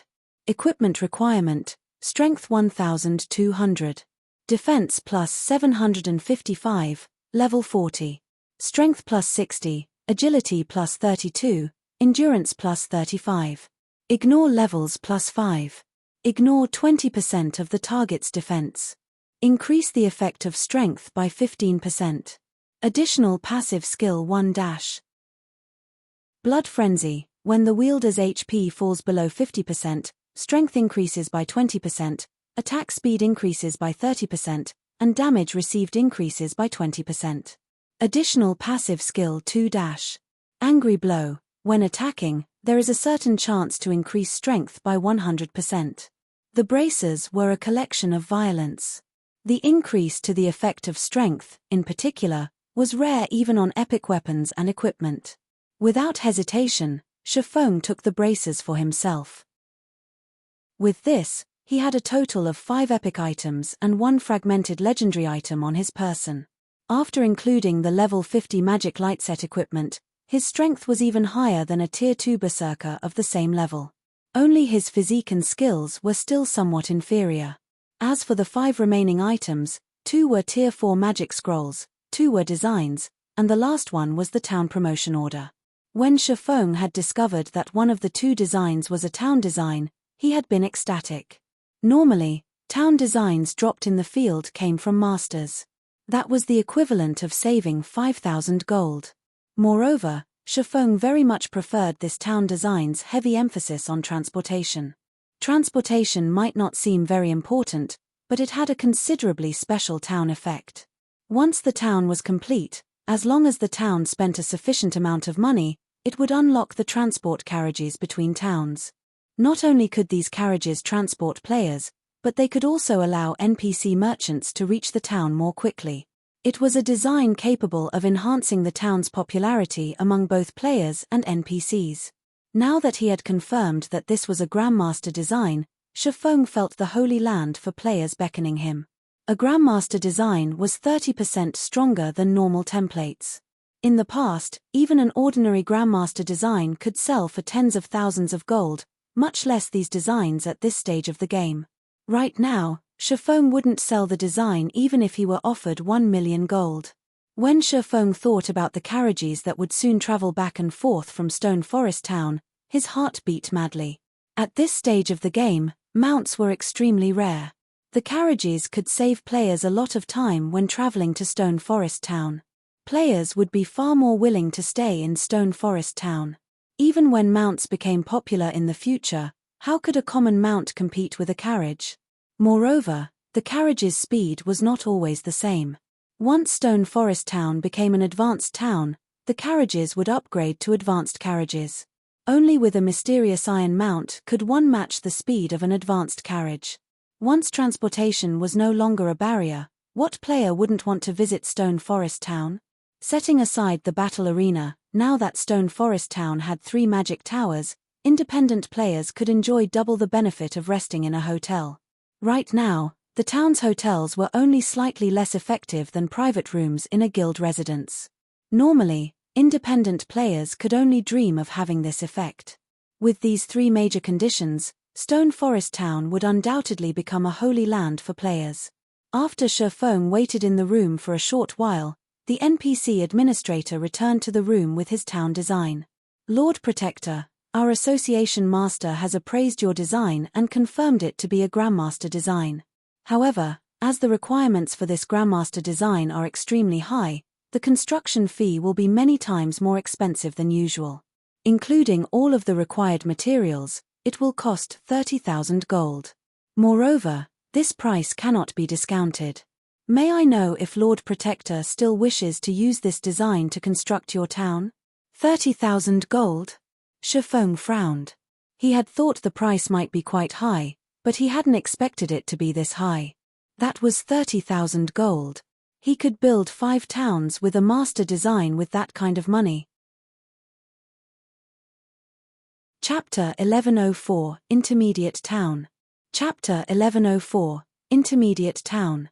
Hellscythe _ Fluffy Goblin. Chapter 1104, Intermediate Town. Shifeng felt his head ache when he heard the administrator's price. In reality, this was considered cheap. An intermediate town shouldn't have appeared at this stage of the game. In the past, the first intermediate town had only appeared after mainstream players had reached level 60. During that time, Tier 2 expert players were commonplace. Right now, however, mainstream players weren't even level 40. Guild mainstream players could earn money far more quickly at level 60 than level 40. Following which, Shifeng gave up on constructing his town and stored his Grandmaster town design before leaving the VIP room. Town reconstruction was only one of the benefits of an intermediate town. Reconstructing the town was not necessary to reopen it to the public. Currently, Shifeng lacked coins. Hence, he could set this matter aside for now. In any case, Stone Forest Town had already been successfully promoted to an intermediate town. The Grandmaster design wasn't going anywhere. He could simply operate Stone Forest Town as usual. It would not be too late to reconstruct the town after a few more days of earning money. In the Candlelight Trading Firm's second-floor lounge, Yuan Taishan and Purple Jade both sat quietly inside the lounge. Uncle Yuan, I'm afraid that we'll have trouble completing this trade. For some reason, the evil energy in Stone Forest Town is gradually dissipating. It is only a matter of time before Stone Forest Town recovers. Zero Wing won't be interested in our conditions, Purple Jade said after she finished reading the information the secret pavilion had sent her. Smiling, she said, Blackwater, Heaven's Burial, and Pantheon have suffered greatly. Not only have they failed to obtain Stone Forest Town, but they have also lost all of the members that they had dispatched. This is the first time Pantheon has suffered such a massive loss since joining God's domain. They definitely have a mess to clean up. The relationship between the virtual gaming world superpowers was not as peaceful as everyone thought. If given the opportunity, these powers would be more than willing to choke their rivals to death. After all, every game's resources were finite. If they had one less competitor, they could claim far more resources for themselves. Pantheon had lost 1 trump card legion and 2 core legions in this war. That was a total of 3,000 experts. This would be a significant blow to any super guild. The loss of the trump card legion was particularly severe. Any player capable of joining a super guild's trump card legion could reach the trial tower's 6th floor at the very minimum. Such experts were considerably rare in first-rate guilds. In the eyes of ordinary players, those who reached the 5th floor were already considered experts, much less the 6th floor. Zero Wing is truly unpredictable. Yuan Taishan shook his head and laughed. No wonder they aren't afraid of mutual destruction with Blackwater. However, this doesn't affect our plans in any way. Even if Stone Forest Town recovers, it will take a considerable amount of time and resources. Meanwhile, Candlelight Trading Firm cannot wait that long. It is even more so for Zero Wing. He had not talked through his hat. Currently, both the Blackwater and Heavenly Trading Firms were pressuring the Candlelight Trading Firm. Although Candlelight still held considerable influence in Starmoon Kingdom's market and maintained its daily traffic, how long would that last? Both the Blackwater and Heavenly Trading Firms were marking down their prices and selling their items at a loss. They could also keep this up for a considerable amount of time due to their abundant funds and powerful connections. However, what about the Candlelight Trading Firm? The candlelight trading firm had neither abundant funds nor powerful connections. Its only capital was Stone Forest Town.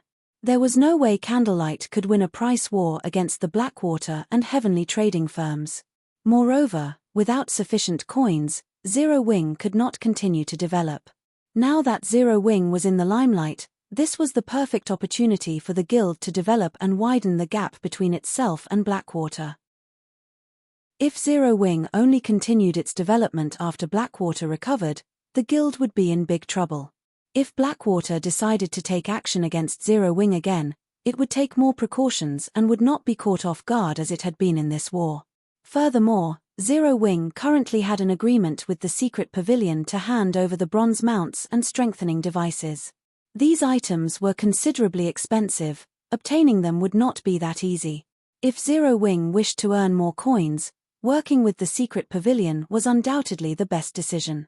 Just as Yuan Taishan and Purple Jade were quietly discussing Zero Wing's situation, Shifeng, currently disguised as Black Flame, entered the lounge. What a powerful mental oppression! Yuan Taishan was shocked when he laid eyes on Shifeng.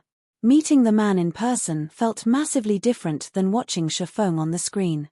Although Shifeng had hidden his weapons and equipment's glow effects and sheathed his aura, Yuan Taishan, with his bountiful experience, immediately sensed the dangerous atmosphere coming from Shifeng. This swordsman felt like a dragon lurking in the water. 6 epic items. Upon closer inspection, Yuan Taishan's lips involuntarily twitched. In God's domain, the difference between epic items and dark gold items wasn't limited to their aura effects.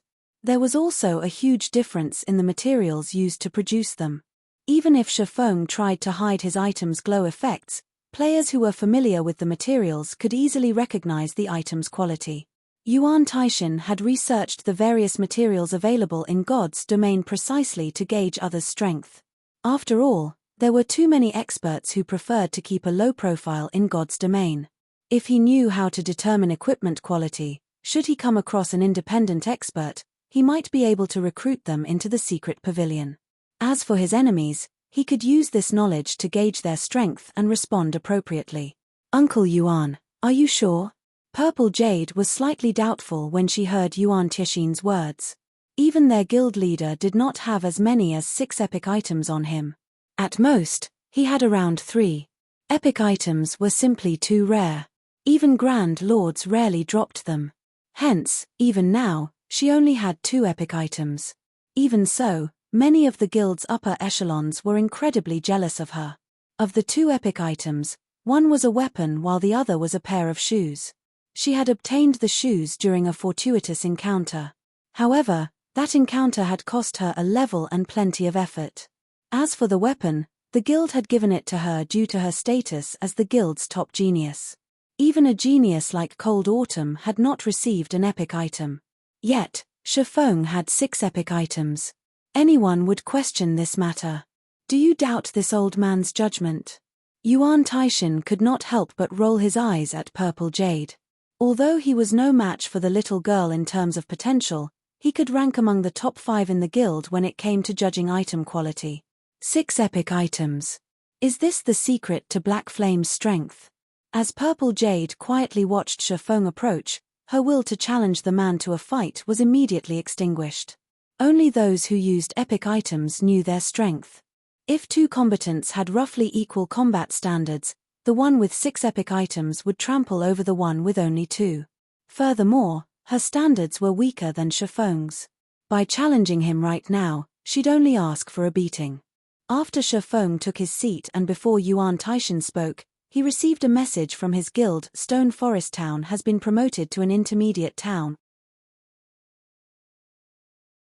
Chapter 1105, Golden Cities. Chapter 1105, Golden Cities. Hellscythe _ Fluffy Goblin. Chapter 1105, Golden Cities. Yuan Taishan fell into a daze after he read the message. An intermediate town. Although the Secret Pavilion had captured many towns, they were all still far from becoming intermediate towns. Uncle Yuan, what happened? Purple Jade asked curiously when she noticed Yuan Taishan's long stretch of silence despite Shifeng's arrival. Yuan Taishan finally reacted, returning his gaze to Shifeng with a perplexed look. Just when he thought that he had uncovered all of Zero Wing's secrets, he felt as if he knew nothing about the guild once again. Did Zero Wing truly lack a background as he had thought? Yuan Taishan did not respond to Purple Jade's question. Instead, he smiled at Shifeng and said, "I really must congratulate you, Guild Leader Black Flame. Not only did you defeat Blackwater, but you've also promoted Stone Forest Town to an intermediate town." Although Yuan Taishan smiled, inwardly, he was extremely frustrated. Now that Zero Wing ruled over an intermediate town, he had no choice but to place greater importance on the guild. An intermediate town occupied far more land than a basic town. It also had more features. If one called Stone Forest Town a mountain of gold when it had been a basic town, then as an intermediate town, it was a diamond mountain. Setting aside Stone Forest Town's proximity to the Stoneclaw Mountains, its battle arena alone could earn Zero Wing a fortune. Furthermore, plenty of companies would want to open their own virtual shops in the town. Previously, Stone Forest Town was as valuable as 4 or 5 basic towns. The town attracted many companies. Unfortunately, Zero Wing's asking price had been too high, causing many of these companies to shy away. However, now that Stone Forest Town had become an intermediate town, even a fool could see its value. Most likely, Zero Wing's previous conditions would no longer deter companies' investments. Tons of companies would definitely be willing to invest in the town regardless of the cost. Right now, Zero Wing did not lack coins, credits, or players. It had even earned its prestige. Zero Wing's future was limitless at this point. The conditions he had prepared to offer Zero Wing would most likely be of little interest to the guild now. "Thank you," Shifeng replied politely. He then smiled and continued, "If you have come to purchase the Magic Tower design, I'm sorry to say that Zero Wing has no intentions of selling it." Guild Leader Black Flame, you jest. The secret pavilion has already given up on purchasing the design. Instead, in exchange for constructing one magic tower for us, we would like to offer you high potential lands in 5 major cities, each with player populations in the millions. How about it? Yuan Taishan asked. After giving the situation some thought, rather than trying to obtain the magic tower design, he would opt for the next best thing. However, when Purple Jade heard this, she was shocked. How valuable were major cities' high potential lands, exactly? The various large guilds had already bought out these lands. They were impossible to purchase for a reasonable price, yet Yuan Taishan had just offered 5 of the lands for 1 magic tower. Your offer is quite tempting. However, I have to refuse, Shifeng responded, shaking his head. These 5 plots of land were easily worth 30 or 40,000 gold in total at the moment. Moreover, their value would undoubtedly rise as time passed. Even if he rented these lands out, rather than use them himself, he could earn a hefty sum. However, his magic tower design only had 2 uses left. Among them, he had agreed to reserve one for the Town of Beginnings. Even if he traded the remaining magic tower for 5 high potential lands, the trade wouldn't profit the Candlelight trading firm over much. Shifeng's straightforward rejection stunned both Yuan Taishan and Purple Jade. Obtaining these 5 plots of land was the equivalent of gaining an additional 5 million customers. Even a super guild's guild leader would pause to consider such an offer, yet Shifeng had rejected it without blinking. Purple Jade even began to wonder if Shifeng truly understood these lands' value. Why else would he refuse the offer so decisively? "May I know how much guild leader Black Flame wants for a tower?" Yuan Taishan asked, gritting his teeth. The secret pavilion was determined to obtain the magic tower. The guild leader had specifically reiterated this in their conversations. "I want lands in these cities. There are a total of 20 locations. I believe the secret pavilion should be capable of obtaining them." Shifeng then revealed a list of several minor NPC cities. Most of these cities had populations below 100,000, with some as low as 30,000. These cities were also spread out, covering 11 kingdoms and 2 empires.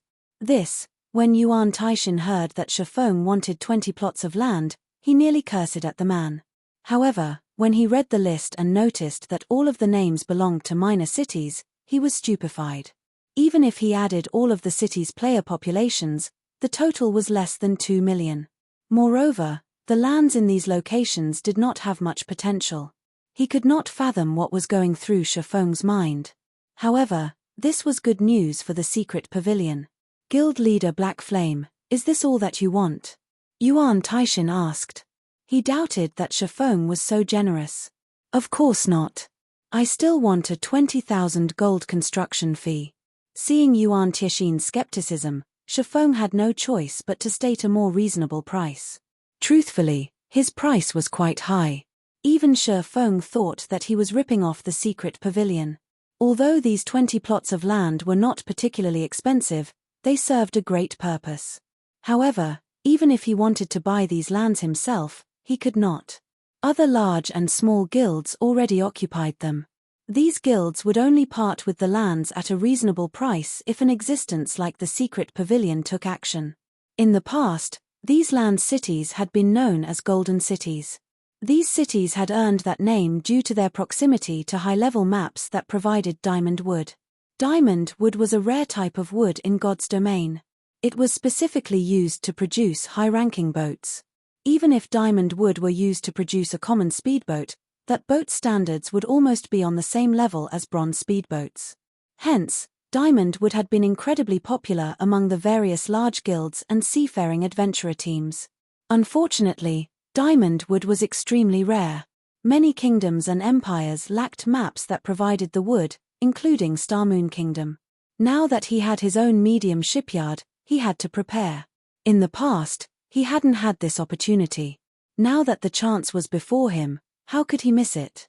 Lands in these cities had sold for astronomical prices during his previous life. Back then, 50,000 gold had been the bare minimum to purchase one plot of land.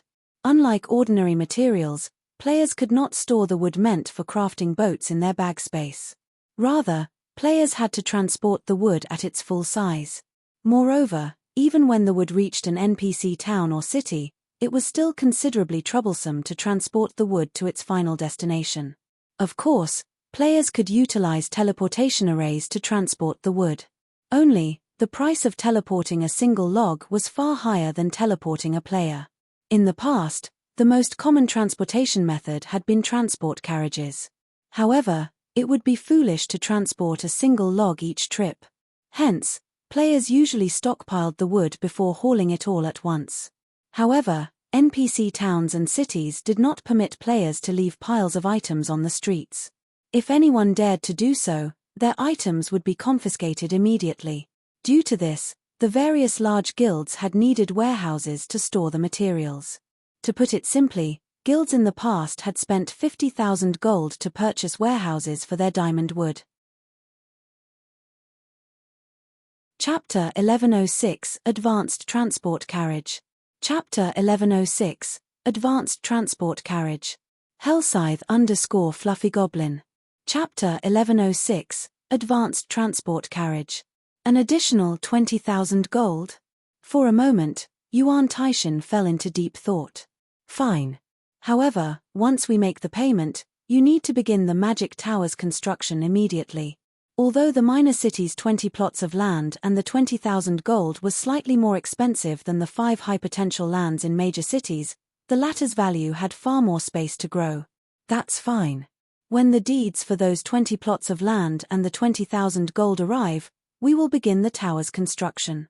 Shifeng hadn't expected Yuan Taishin to agree to his demands so quickly. Although obtaining those lands was a simple task for a super guild, collecting the 20,000 gold was not. Yuan Taishin's ability to agree so readily showed that 20,000 gold was nothing to the secret pavilion right now. This caused Shifeng some regret. If he had known, he would have asked for 30,000 gold. After all, super guilds would undoubtedly invest more than 20,000 gold into a town's defenses. A single defense turret already cost 7,000 gold, roughly the same price of constructing a magic tower if it were built by a master lifestyle player. Meanwhile, a guild would need at least 4 defense turrets to defend a town adequately. Unfortunately, 4 defense turrets weren't as capable as a single magic tower. Following which, Shifeng and Yuan Taishan signed an agreement stating that the secret pavilion would complete its part of the deal within 2 days. At that point, Zero Wing would be required to construct a magic tower in Ice Crystal Town within 2 days. Shifeng was surprised when he saw Ice Crystal Town's name. He had never imagined that the secret pavilion would capture the town. Ice Crystal Town was a border town in the Fire Wing Empire's southwestern region. The town had originally belonged to a dark force, and the majority of the town's NPCs were Tier 2.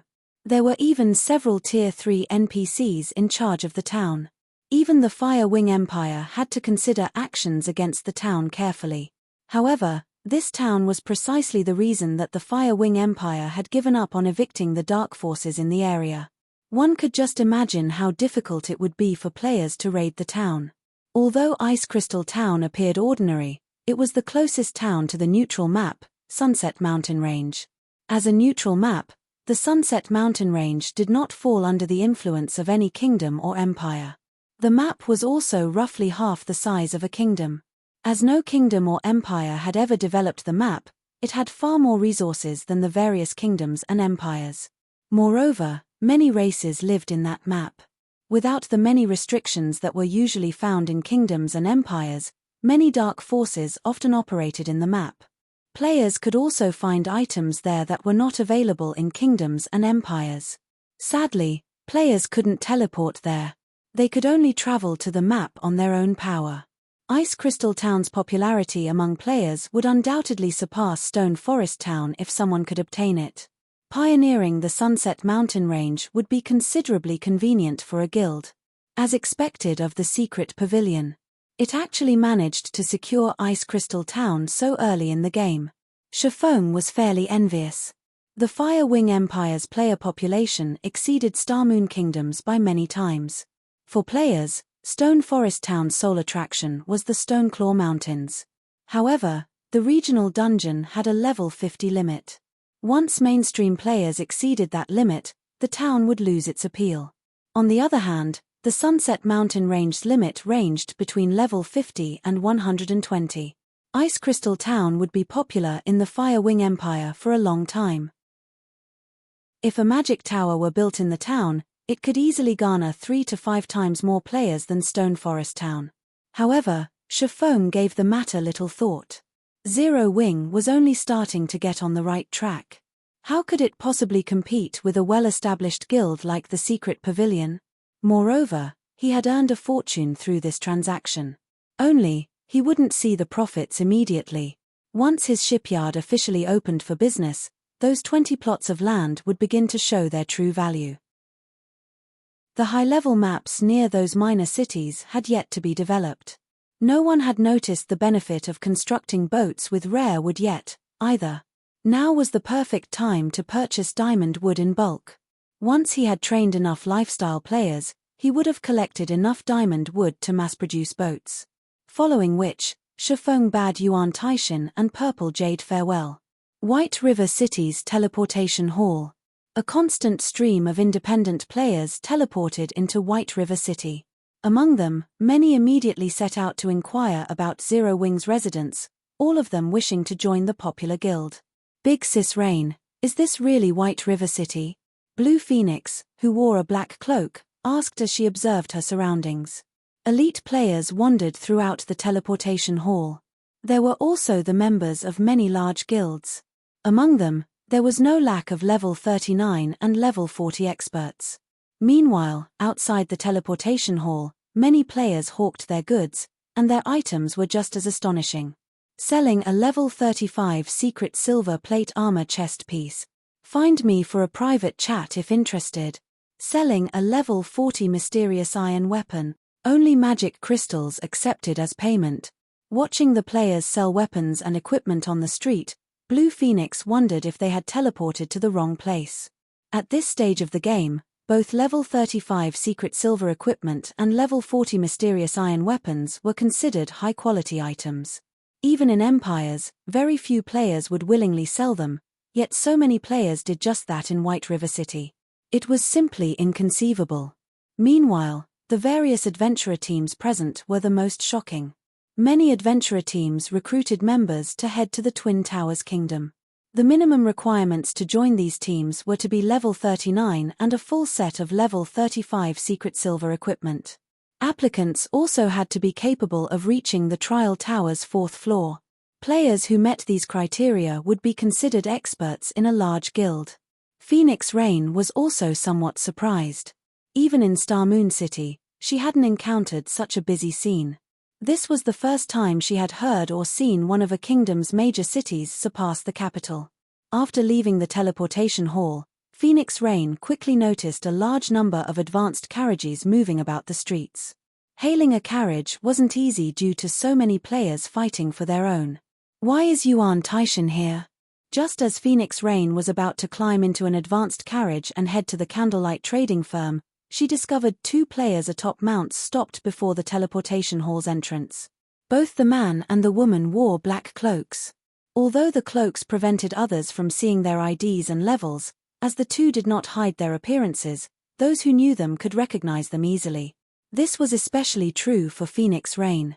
When Phoenix Rain saw Yuan Taishan enter the teleportation hall in such a hurry, her expression shifted. Yuan Taishan was one of the secret pavilion's upper echelons. He was even one of the guild leader's closest confidants. Very few matters warranted a personal visit from him. The only reason she could think of that would demand Yuan Taishan's attention was Zero Wing. How many secrets does Zero Wing have? Phoenix Rain could not help but reveal a bitter smile. Following which, Phoenix Rain dispelled the thought as she made her way to the candlelight trading firm. Shortly after Yuan Taishan left, Shifeng called Melancholic Smile to meet him. Of the 2 designs Lancelot had dropped, one was a town design, while the other was for a transport carriage design. Chapter 1107 New Product Launch. Chapter 1107 New Product Launch. Hellscythe _ Fluffy Goblin. Chapter 1107 New Product Launch. Over 20 advanced forgers and engineers stood inside one of Candlelight's special forging rooms. These advanced lifestyle players had come at Shifeng's call. As advanced lifestyle players, they were highly valued and had high statuses in any guild. However, when these 20+ advanced lifestyle players entered the room, they all fell silent, fully focused on the ancient design spread out on the table. Guild leader, this is. Melancholic Smile rubbed her eyes, not daring to believe what she saw. The advanced transport carriage. Ordinary players might not have much use for this item, but to a manager of a trading firm, it was incredibly important. To her, the advanced transport carriage was worth far more than the bronze engineering locomotive. Not only could the advanced transport carriage transport a large group of players, but it could also transport more goods than the ordinary carriages that NPCs sold.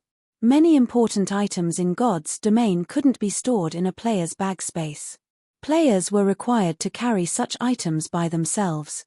The carriages NPCs sold or rented out could only support a few players. Even a bronze carriage could only carry 5 people at a time.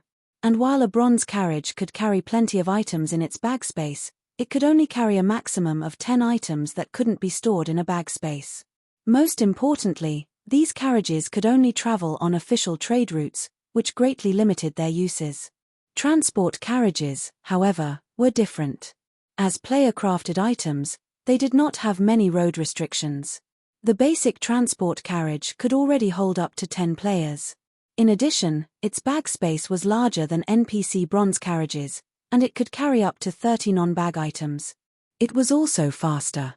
Normally, non-bag items were very valuable, regardless of whether the items were for an NPC or to sell to other players elsewhere. Delivering such goods was the easiest way to make a profit. Merchant players would even fight over basic transport carriages if they were available on the market, much less advanced transport carriages. The advanced transport carriage could carry up to 20 people. Needless to say, its bag space was leaps and bounds larger than the bronze carriage. It could also carry up to 60 non-bag items. As for its speed, it could compete with mysterious iron mounts. If the candlelight trading firm could use advanced transport carriages, even if they didn't sell products and focused on logistics, they could make a fortune. Hence, how could Melancholic Smile contain her excitement? You've seen the design for yourselves. I hope that you start producing them quickly. As for the key material, I'll try to think of a way to obtain what you need. For now, start producing whichever parts you can, Shifeng instructed, chuckling at everyone's dumbfounded expressions. While the advanced transport carriage was amazing, its required materials were extremely rare. The candlelight trading firm might be able to procure most of the required materials, but the main material, green ebony, was extremely difficult to acquire. Even Shifeng could only think of a few places that produced this wood. Moreover, these locations were all very high-level maps. Even the lowest leveled location was a level 60 map called Crying Ghost Ridge.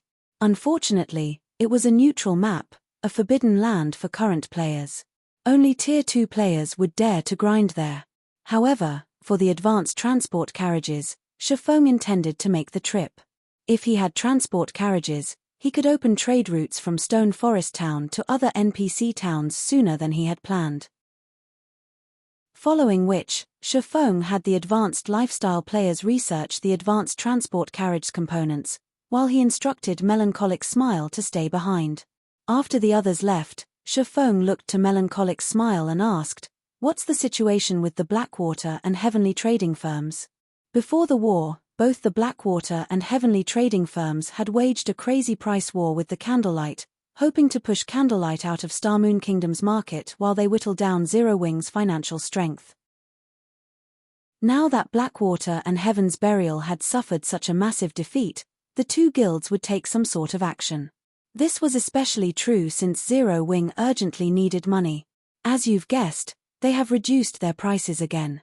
They've dropped their light stones prices in particular. Right now, they're selling each light stone for only 30 copper.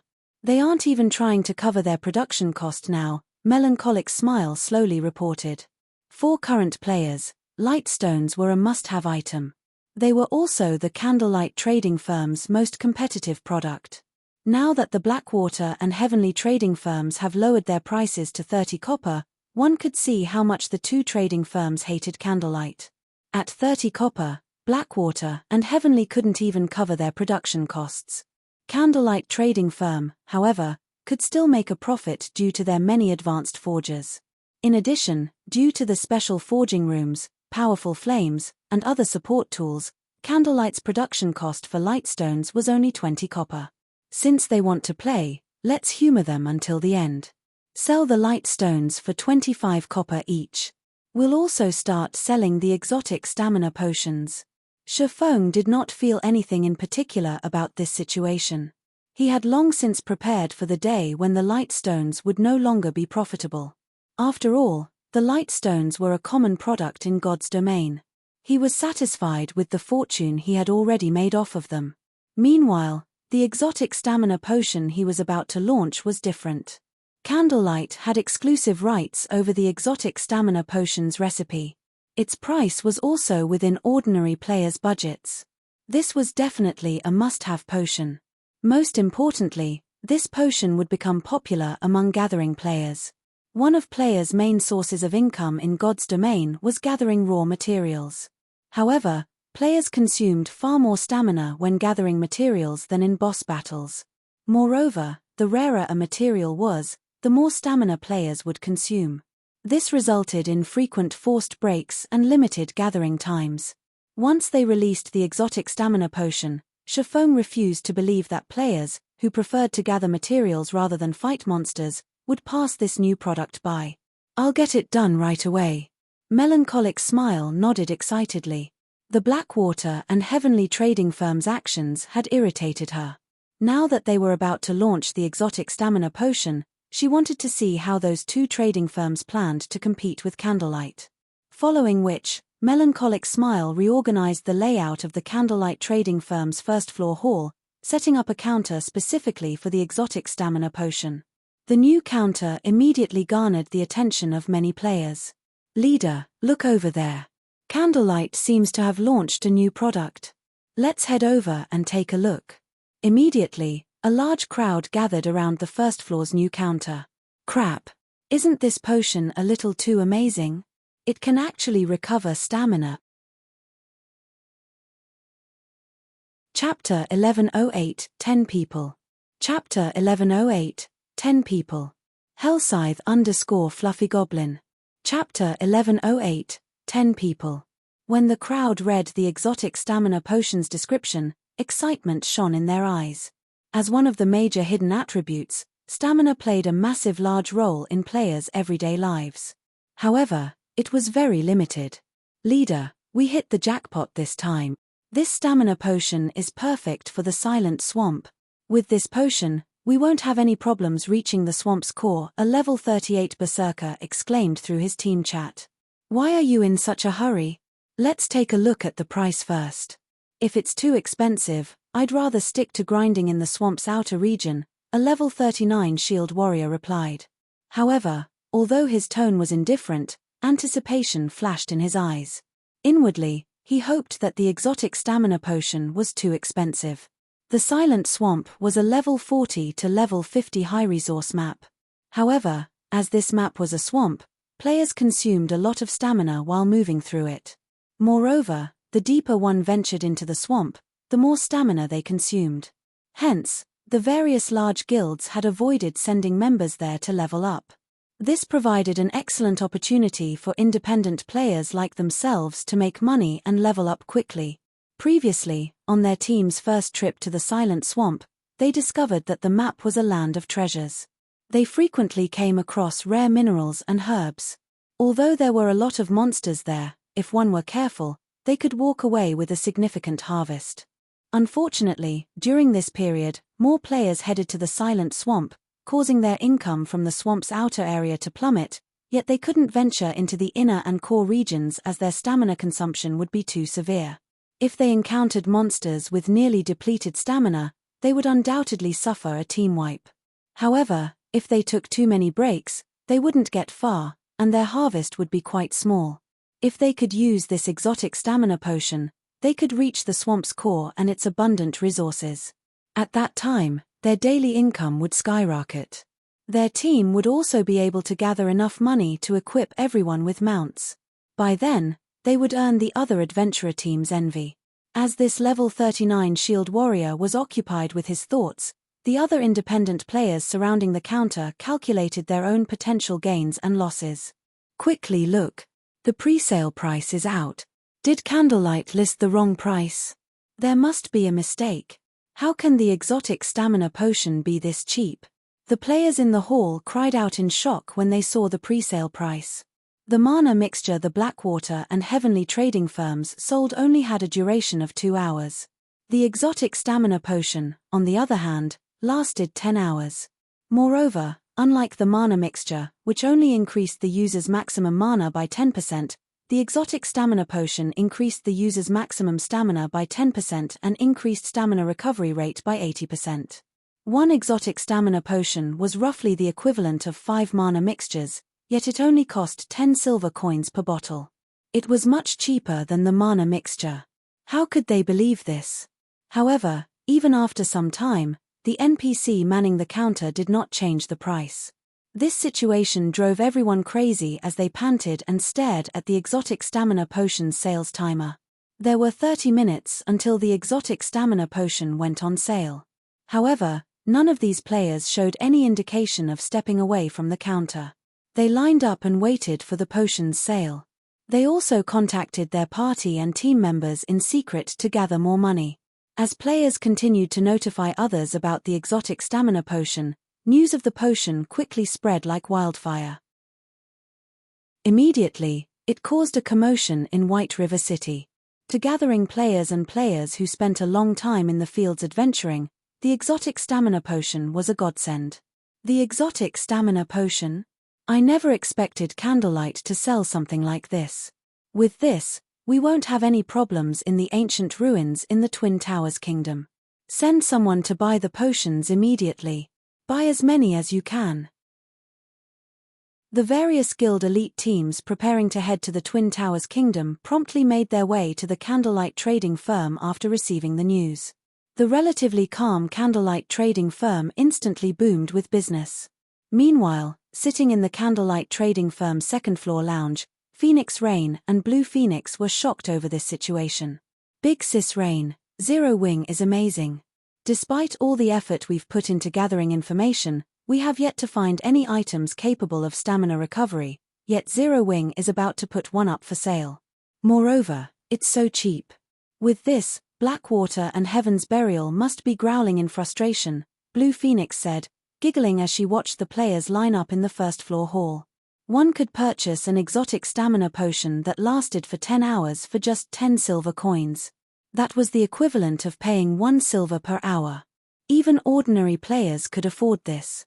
Ordinary players earned a limited income. Aside from spending their money on necessary items, if ordinary players wished to level up quickly or gather more herbs and minerals, they could buy the exotic stamina potion. However, if these players bought the exotic stamina potion, they wouldn't have any money to spend elsewhere for a while. With this, Blackwater and Heaven's Burial's price reductions to attract more customers were now useless. Nodding in agreement, Phoenix Rain said, Zero Wing has indeed grown a lot stronger. It's a pity that we don't have much time left. Otherwise, they could help me win the battle on Thunder Island. She had 2 matters to discuss with Zero Wing this time. The first regarded the Dark Arena. The Azura battle team's next match had been decided, and it would be held tomorrow afternoon. Once the match was over, the Dark Arena would host a large-scale auction. Based on what she had heard so far, all sorts of precious and valuable items would be up for sale. The second matter regarded Thunder Island.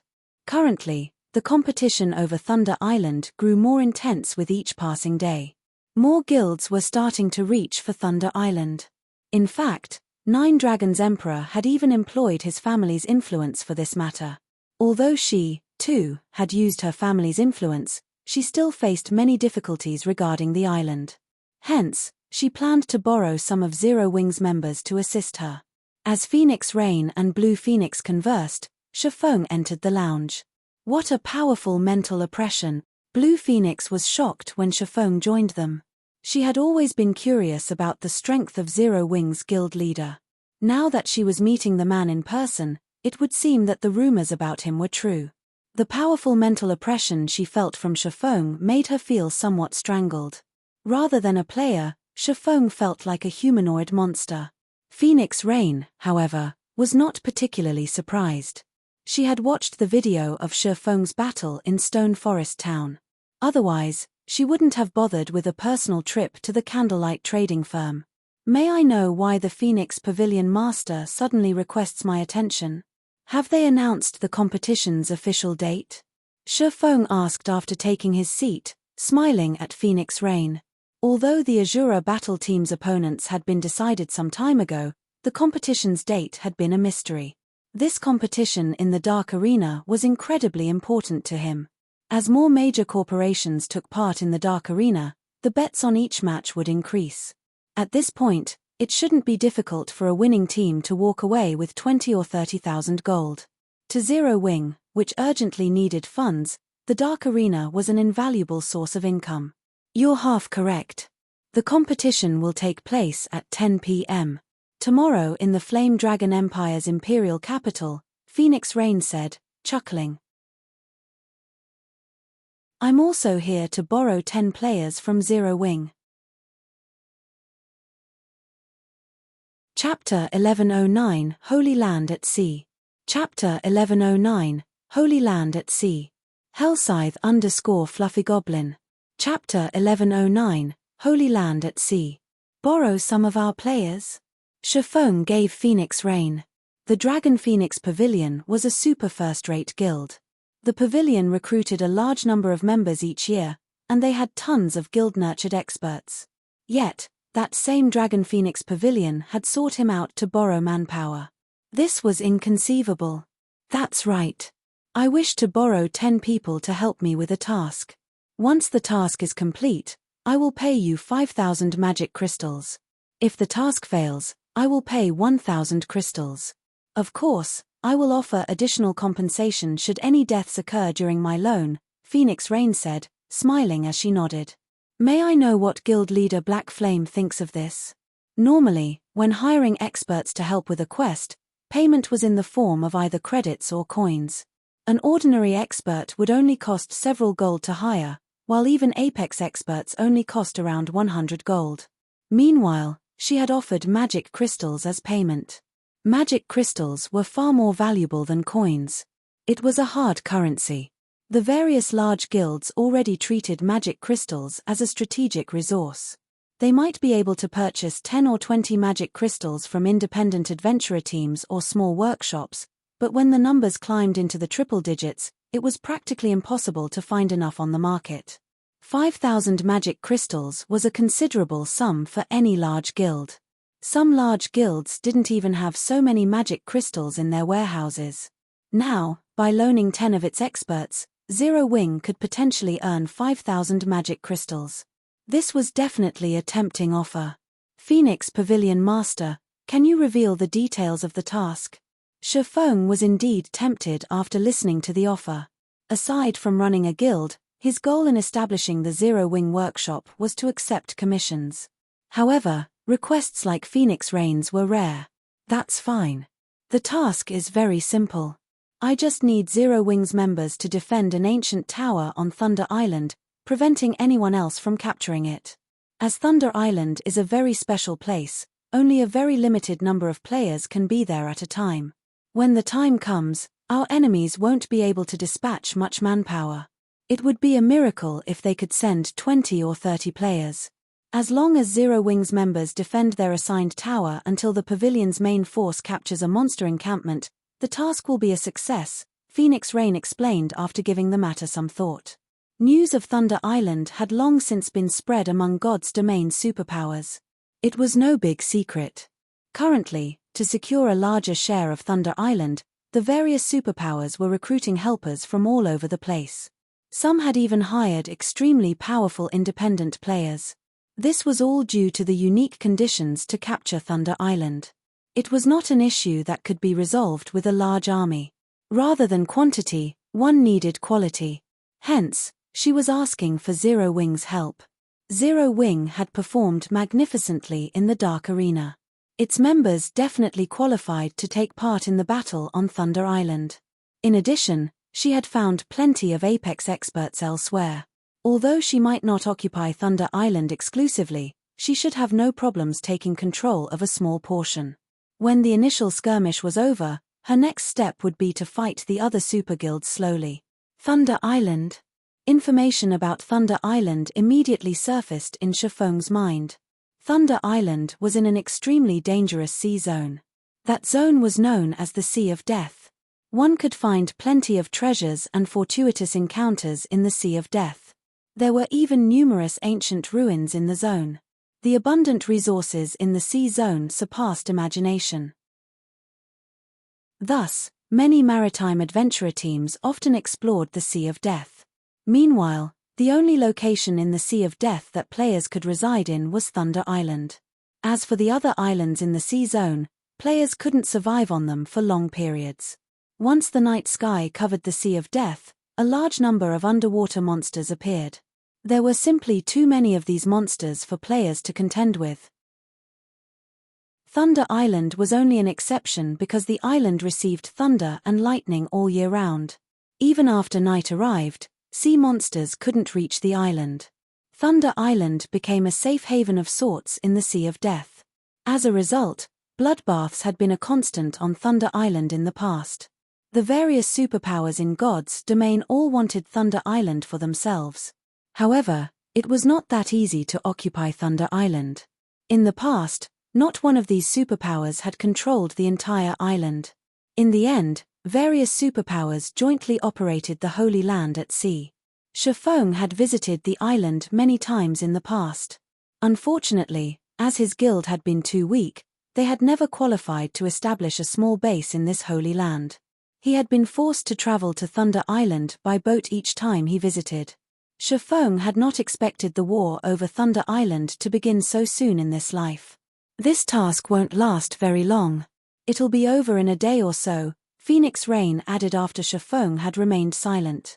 Capturing Thunder Island was different from ordinary towns, where things would end once the target town was captured.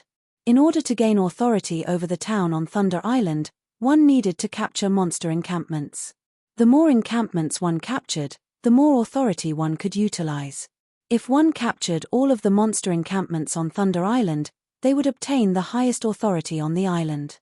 Meanwhile, This authority contest occurred once a month, with each contest lasting 8 hours.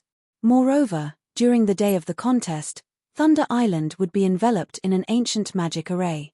If one wished to set foot on the island during that time, they needed an entry pass. Without the entry pass, players would be automatically transported off of Thunder Island. Each entry pass allowed up to 10 people to enter the island and could be obtained by killing bosses in the Sea of Death. The Sea of Death was already an extremely dangerous sea zone. It was home to plenty of sea monsters, and these monsters were much stronger than the monsters found on land. The chances of a team wipe were even highly likely when sailing through the Sea of Death, not to mention when hunting bosses in the zone. Currently, the various superpowers were doing their best to find and kill bosses. They had suffered immense losses as a result. The Dragon Phoenix Pavilion was no exception. Thus, the entry passes were exceedingly precious. These superpowers could not invite ordinary experts to take part in the contest. They would take as many apex experts to the island as they could. Only by doing so could they utilize the entry passes to their fullest potential. After pondering the situation for some time, Shifeng looked at Phoenix Rain and asked, "May I know how many entry passes Phoenix Pavilion Master has right now?" Hearing Shifeng's question, both Phoenix Rain and Blue Phoenix were stunned. The various superpowers were keeping a tight lid on the entry passes. They had never imagined that Zero Wing would know about this as well. However, when Phoenix Rain thought back to her encounter with Yuan Taishin, she understood. Although the secret pavilion was not one of the superpowers contesting over Thunder Island, the latter possessed a powerful information network. It was not all that surprising that Shifeng knew about the entry passes. Your information network cannot be underestimated. I won't hide it from you. I currently have slightly over 20 passes. In other words, I can bring over 200 people to compete for prominence on the island, Phoenix Rain said, smiling. Are you interested in a piece of this pie as well? Although she would not underestimate Zero Wing, those involved were God's domain superpowers. They were on an entirely different level compared to Zero Wing. With how few experts Zero Wing employed, the guild would not survive long on Thunder Island. Chapter 1110 – Contesting over Monster Encampments. Chapter 1110 – Contesting over Monster Encampments. Hellscythe _ Fluffy Goblin. Chapter 1110 – Contesting over Monster Encampments. Shifeng shook his head when he heard Phoenix Rain's question. Contrary to Phoenix Rain's assumption, he was not particularly interested in Thunder Island. Phoenix Rain found Shifeng's response reasonable. If Shifeng truly understood the situation on Thunder Island, then he knew how fierce the upcoming contest would be. There were already 3 super guilds participating in the contest, not to mention super first-rate guilds. Moreover, the upcoming fights wouldn't be minor. These guilds were dispatching all of their top players. Every one of these existences wanted authority over Thunder Island. This way, they could temporarily establish a guild transfer point and set up a foundation to explore the Sea of Death. After all, the Sea of Death was quite far from the main continent. Even if players traveled from the nearest coastal town on a speedboat, they would have to sail for over a day to reach the Sea of Death. On their way to Thunder Island, players would also have to venture through a dangerous sea zone. One also needed a sufficiently powerful naval fleet to participate in the contest. Sea monsters were more powerful than land monsters, not to mention boss-ranked sea monsters. Even the Dragon Phoenix Pavilion had to sacrifice a large number of elites and experts to kill one such boss. They could easily lose up to 30 ships during one of these raids. Even first-rate guilds could not afford such a loss, yet even after so many sacrifices, they would only obtain 1 or 2 entry passes. To Zero Wing, which didn't have a naval foundation, it would likely lose far more than the Dragon Phoenix Pavilion if it tried to join this contest. Give me 20 slots. I can help you defend 2 ancient towers. My price is 20,000 magic crystals and 1 temporary transfer point. If we fail, I won't charge a single coin. I also won't require any compensation for deaths, Shifeng said after giving the matter some thought. It was very difficult to occupy the monster encampments on Thunder Island. The monsters in these encampments depended on the players on the island. These monsters were generally chieftain rank and above. Before players reached Tier 2, the bosses defending these encampments would be fixed as Grand Lords. Including the risk of ambushes by other guilds, the difficulty of capturing an encampment was obvious at a glance. Most importantly, the monsters in these encampments had extremely high defense and magic resistance. It was not possible to raid these encampments normally. One needed the ancient towers buffs to lower the difficulty. Meanwhile, the more ancient towers one occupied, the easier it would become to deal with these monsters. However, Thunder Island had a limited number of ancient towers. The various large guilds would definitely dispatch their men to take these towers over, although they would only send a small number of players to do so. After all, the monster encampments were the most important targets. To secure an ancient tower, one would generally dispatch 15 to 20 players, and these guilds usually attempted to occupy 3 or 4 towers. Once they did, with their expert strength, they could take down a monster encampment with roughly 100 players. His offer to defend 2 ancient towers would undoubtedly relieve some of the burden on Phoenix Rain. She would have an additional 10 players to help her occupy a monster encampment. You'll secure 2 ancient towers? Phoenix Rain fell into deep thought. To solidify their hold on the ancient towers, she had previously decided to dispatch 20 players to each tower. Her plan was to send 60 players to capture 3 ancient towers. The other 100+ players she had would be more than enough to capture an encampment. This was her most conservative plan. Ideally, she wanted to capture 2 encampments. However, this was simply too difficult. If what Shifeng said was true and he could maintain 2 ancient towers with just 20 players, she could save an additional 20 players for herself. If she put more efforts into expanding her fleet, she might even obtain 2 or 3 more entry passes before the day of the contest. By then, she would have a chance of obtaining 2 monster encampments. Only, Shifeng's transfer point condition was somewhat difficult to agree to. For each monster encampment one captured on Thunder Island, they would earn 2 temporary guild transfer points in the town. She had already promised 1 transfer point to another large guild that had agreed to assist her. If not for said large guild, she would not have obtained so many entry passes in the first place. If she accepted Shifeng's offer, she had to secure 2 monster encampments. However, there were too many uncertainties. Moreover, Phoenix Rain found it hard to believe that Zero Wing had so many powerful experts capable of defending 2 ancient towers with just a team of 20. Is there some issue? Shifeng could not help but ask as he watched Phoenix Rain ponder his offer. Guild leader Black Flame, to tell you the truth, each captured monster encampment only provides 2 temporary guild transfer points. Among them, I have already promised 1 to the Firmament Guild. Although Firmament is only a first-rate guild, the guild has been developing its maritime strength. Currently, its navy is even stronger than many super first-rate guilds. If not for them, I wouldn't have obtained so many entry passes. To begin with, Phoenix Rain explained. Firmament. Shifeng recalled the guild from his past. The Firmament Guild was indeed an overlord at sea. Firmament had occupied 2 coastal NPC cities, which had populations in the millions, very early in the game. These 2 cities served as the foundation for the guild to develop its maritime strength.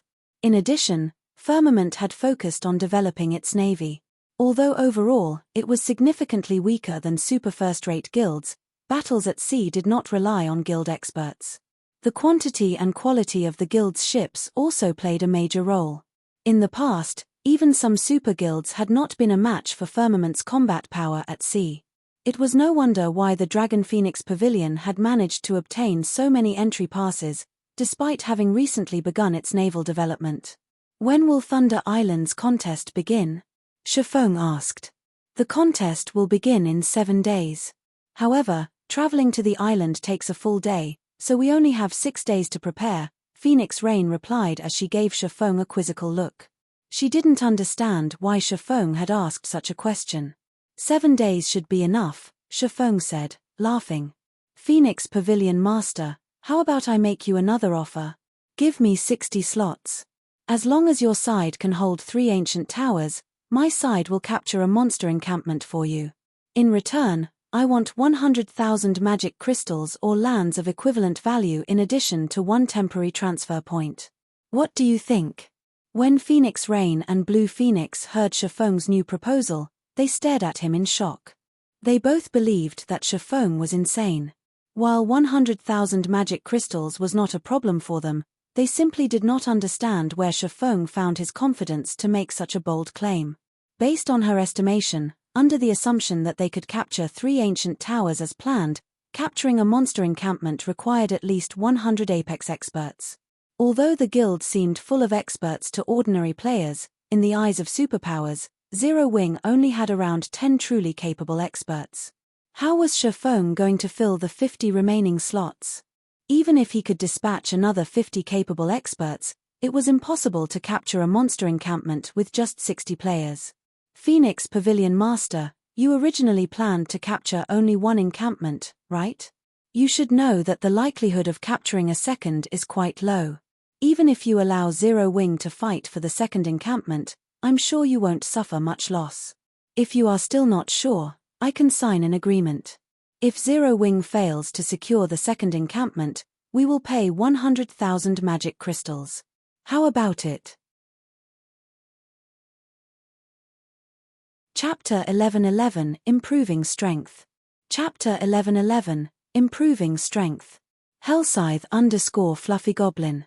Chapter 1111 Improving Strength. Shifeng's words stunned Phoenix Rain and Blue Phoenix. 100,000 magic crystals was not a small amount. Even the Dragon Phoenix Pavilion would not casually play with such a large amount. They never thought that Shifeng would be so confident of capturing a monster encampment. However, even after watching Shifeng for a long moment, neither of them saw any signs of anxiety. Shifeng had remained extremely calm the entire time. After giving the matter some thought, Phoenix Rain said, "Since guild leader Black Flame is so confident, I will agree to your conditions." Big Sis Rain. Blue Phoenix could not help but turn to Phoenix Rain in shock. Setting aside Zero Wing's confidence in capturing a monster encampment, losing 60 slots would be a major problem for the Phoenix Pavilion. They only had 21 entry passes. After deducting Zero Wing's 60 players and the 60 players required to defend the ancient towers, they only had 90 remaining slots.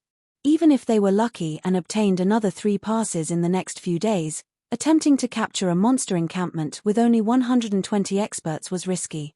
In the off chance that Zero Wing failed and their side was targeted by other guilds, it was possible that they might end up with nothing at all. If they followed their original plan, however, they could gain at least one monster encampment. Don't worry. I understand the risks. Phoenix Rain did not bother to explain herself to Blue Phoenix. She signed an agreement with Shifeng. As long as Zero Wing captured a monster encampment and secured it until the end of the contest, Phoenix Rain would pay 100,000 magic crystals and one temporary guild transfer point on Thunder Island. After both sides signed the contract, Phoenix Rain left the lounge with Blue Phoenix. As they climbed into the advanced carriage, Blue Phoenix couldn't hold it in any longer. Big Sis Rain, isn't this move a little too risky? 9 Dragons Emperor's group is capable of taking at least one monster encampment down. If we end up with nothing, we won't have leverage against 9 Dragons Emperor. Phoenix Rain was clearly able to reach a draw with 9 Dragons Emperor, yet she had intentionally chosen a more dangerous path. This was completely different from how Phoenix Rain normally operated. Blue, what you're saying is correct.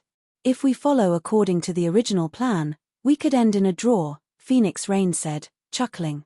However, even if Black Flame hadn't suggested such a risky endeavor, when the time came, I would have split our forces to capture 2 monster encampments. I wonder if Black Flame suggested such a crazy plan because he prediction my intentions. In any case, I won't lose anything by agreeing to his proposal. On the contrary, Zero Wing will share the price of failure with us, but that price is more severe for them. Moreover, I am also very curious as to why Black Flame is so confident of taking down a monster encampment with just 60 Zero Wing members. Phoenix Rain's words rendered Blue Phoenix speechless. Phoenix Rain had made such a risky decision simply to sate her curiosity. How was she any different from Zero Wing's guild leader, Black Flame? In the quiet second-floor lounge in the Candlelight Trading Firm, Shortly after Phoenix Rain left, two unparalleled beauties entered the room, confusion and helplessness filling their eyes as they gazed at Shifeng.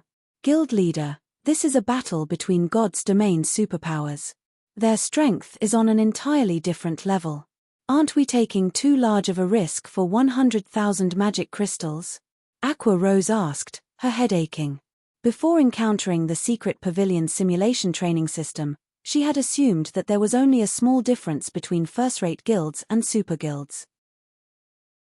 However, after training in the system for some time, she finally realized that super guilds were in an entirely different world. Of the secret pavilion's trainees currently in the simulation training system, a large number were already in the refinement realm. One could just imagine how many refinement realm experts the secret pavilion had, much less other super guilds. In comparison, excluding Shifeng, Zero Wing only had 3 people in the refinement realm: Fire Dance, Violet Cloud, and Gentle Snow. While this might be a powerful force in first-rate guilds, this was a paltry amount in the eyes of super guilds. Of course, aside from combat standards, other factors also affected battles with other players, such as combat experience, weapons, equipment, skills, and various tools. Why would super guilds' apex experts lack any of these? In the end, the battles would come down to combat standards. Gentle Snow nodded in agreement with Aqua Rose's views. Initially, she had been astonished. She had never imagined that not only did Zero Wing possess a close relationship with the secret pavilion, but even the Dragon Phoenix Pavilion's pavilion master had traveled so far to seek the guild's aid. Superpowers upper echelons like these even looked down on the guild leaders of first-rate guilds. Although only a single rank separated the two guilds, interactions between them were unheard of. Someone of Phoenix Rain's rank making a personal visit to anything less than a super first-rate guild was practically a dream. Don't we have 7 days? Shifeng shrugged nonchalantly. I just so happen to be free for the moment. I'll help you all train for a bit. Train? Really? Guild leader, you must keep your word, all right? Gentle Snow was confused. Aqua Rose, who stood beside her, however, rejoiced when she heard this. Every time Shifeng took them out to grind monsters, not only would their levels rise rapidly, but if they were lucky, they would also get to upgrade their already excellent weapons and equipment. The guild's core members always hoped that Shifeng would lead them. However, we can't have too many people this time. It is very dangerous where we are going. We'll take a team of 20 at most. I understand. Upon hearing Shifeng's instructions, Aqua Rose immediately began to contact the other members. Since Shifeng's goal was to help improve the guild's top combatants, she only contacted the top-ranking players within the guild. Among them were the 10 Azura Battle team members and the top players from Gentle Snow's team, as well as Alluring Summer. Once they formed the 20-man team, Shifeng led the team to White River City's teleportation hall, teleporting to the closest town to Ghost Forest Town near the Crying Ghost Ridge. Crying Ghost Ridge was a neutral map between the Black Dragon Empire and Star Moon Kingdom. Although Ghost Forest Town was a border town, it was void of players. The nearby maps were all level 60 and above. The monsters here were simply too high-leveled for current players. If one did not wield weapons or equipment that had the ignore level attribute, grinding here was impossible. Furthermore, monsters past level 50 underwent a qualitative transformation. Even level 50 common monsters were significantly stronger than level 45 elite monsters, much less level 60 monsters. It also took nearly 14 hours to reach the Crying Ghost Ridge from Ghost Forest Town on foot. Players simply had no reason to visit the town. However, when Shifeng's team arrived in the town's teleportation hall, they discovered another team of players. Moreover, every player within this team was very high-leveled. They were all level 40 and above. Their weapons and equipment were also off the charts. Most frighteningly, these people were all independent players. The instant Shifeng's group appeared, these players all shifted their gaze towards Shifeng and his team. Their cold killing intent could be felt from over 100 yards away. Chapter 11-12 Midnight Tea Party. Chapter 11-12 Midnight Tea Party. Hellscythe _ Fluffy Goblin. Chapter 11-12 Midnight tea party. Why would anyone else come here? A robust guardian knight carrying a round white shield on his back frowned when Shifeng's group appeared in the teleportation array. Leader, could they be here for the fallen ark as well? A female cleric asked worriedly. A beautiful woman wearing luxurious purple robes looked towards Shifeng's group of cloaked players and said nonchalantly, "They shouldn't be. We rushed over here as soon as we received the message. Moreover, without the key, going there is useless. If they have any ill intentions, we can simply wipe them out." "I guess you're right. If they wish to take action, we can use the opportunity to test our new weapons and equipment," another member said, laughing. Shifeng was also surprised when he noticed the team a short distance away, chatting merrily. He hadn't expected to find other players here at this stage of the game. "Guild leader, those players are really strong," Fire Dance commented when she saw the independent players, a hint of caution flashing in her eyes. Although the other party only had 20 players, from their movements and auras, Fire Dance could tell that these people's combat standards were very high. These players were no weaker than the Apex experts she had previously encountered. And this team had 20 such experts. Normally, only super guilds were capable of forming such a team, yet these players were all independent. With such strength, why have I never heard these people's names before? Gentle Snow was similarly shocked. She had previously been a first-rate guild's guild leader. Naturally, her information network was vast. She had also memorized most of the Apex experts in God's domain. However, she had never seen such a powerful independent adventurer team. The most laughable part was that she didn't recognize a single player on that team. From what I can remember, the only adventurer team with this level of strength has to be Owl, the team that joined us in Titan City.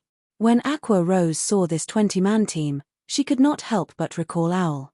In her opinion, Owl was one of the most powerful adventurer teams in God's domain.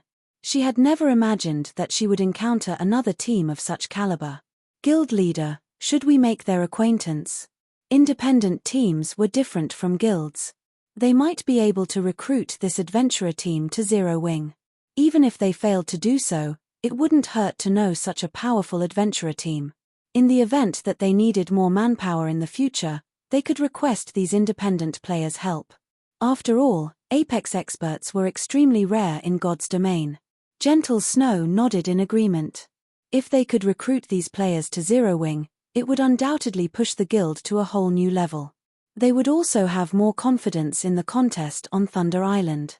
"Forget it. We have more important matters to deal with right now. We'll get acquainted with them if there is a chance in the future," Shifeng said, shaking his head. While this adventurer team might be foreign to Aqua Rose and Gentle Snow, Shifeng could not be more familiar with them. This adventurer team was the famous Midnight Tea Party. The team maintained a member count of 20 players. In terms of combat power, even super guilds feared them. However, as the Midnight Tea Party did not bother to claim territory of their own and refused to operate under anyone, the various super guilds had tried to recruit the team in the past. Unfortunately, no one ever succeeded. However, what surprised Shifeng was that he found a familiar face among the group. Endless Scars. Shifeng had never imagined that the once mythical existence would be a member of the Midnight Tea Party during God's domain's early stages. If the public had learned of this in the past, everyone would have been shocked.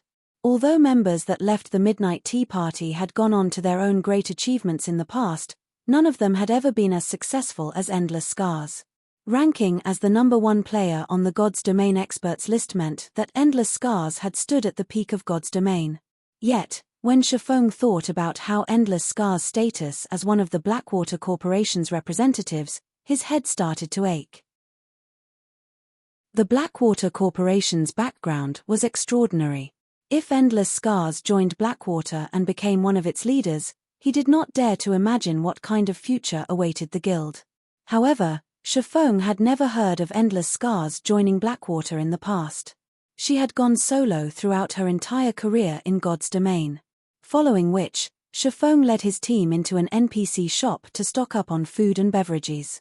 He also had everyone check their inventory for potions and magic scrolls, and he handed these items out to anyone who needed them.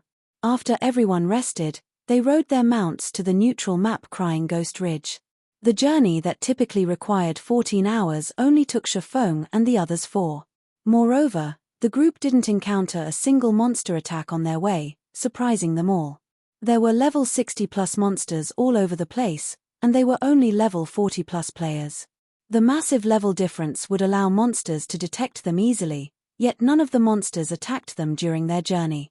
What these players did not know was that Shifeng knew this terrain like the back of his hand. He knew which paths were safe and which were not. In reality, the 14-hour journey included the time players wasted in fights against the local monsters. If one did not have to fight, they could reach the Crying Ghost Ridge in 10 hours if they ran straight there. Stop for a minute. Before us lay the neutral map, Crying Ghost Ridge. As the team was about to enter the mountain path before them, Shifeng halted his team. He then took a Tier 1 group invisibility scroll from his bag and said, "We'll complete the remaining journey on foot. Remember to follow me closely. The monsters here aren't like any you have encountered before. Even the level 60 common monsters here could reach the Trial Tower's 3rd floor. They have the combat standards to reach the Trial Tower's 3rd floor? Are they even monsters?" Blackie could not help his astonishment. When recruiting ordinary members, most large guilds only required players to reach the Trial Tower's 2nd floor. Though, Zero Wing standards were slightly higher, with ordinary members needing to reach the 3rd floor, while elite members needed to reach the 4th floor. In other words, any random monster in the Crying Ghost Ridge was as strong as Zero Wing's elite members. However, monsters had much higher attributes than players.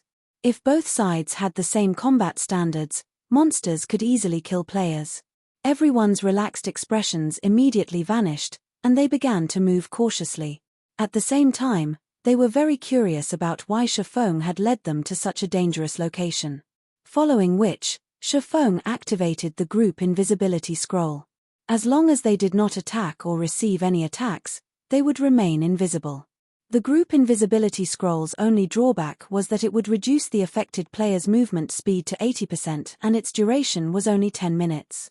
Shortly after Shifeng's team entered the Crying Ghost Ridge, another group of players arrived before the ridge on their horses. "There are too many monsters on the way here. We really are lucky that leader has the Beastmaster's breath as a deterrent. If that other team came this way, they would be stuck fighting those level 60 monsters for hours. By the time they got here, we'd already have the Fallen Ark." The Midnight Tea Party's members could not help but laugh. They had only braved the journey here because their team leader had the Beastmaster's breath. Otherwise, they would have waited until they reached level 50. Something's not right. Look at those hoof prints. When one of the rangers used his investigation skill, he discovered hoof prints around the mountain path's entrance. He was shocked. The prints look quite fresh, and there are a lot of them. What? Could it be the team we saw in town? Impossible. Chapter 1113 Foreign Races. Chapter 1113 Foreign Races. Hellscythe _ Fluffy Goblin. Chapter 1113 Foreign Races. When the Midnight Tea Party's members noticed the hoof prints, their expressions grew tense.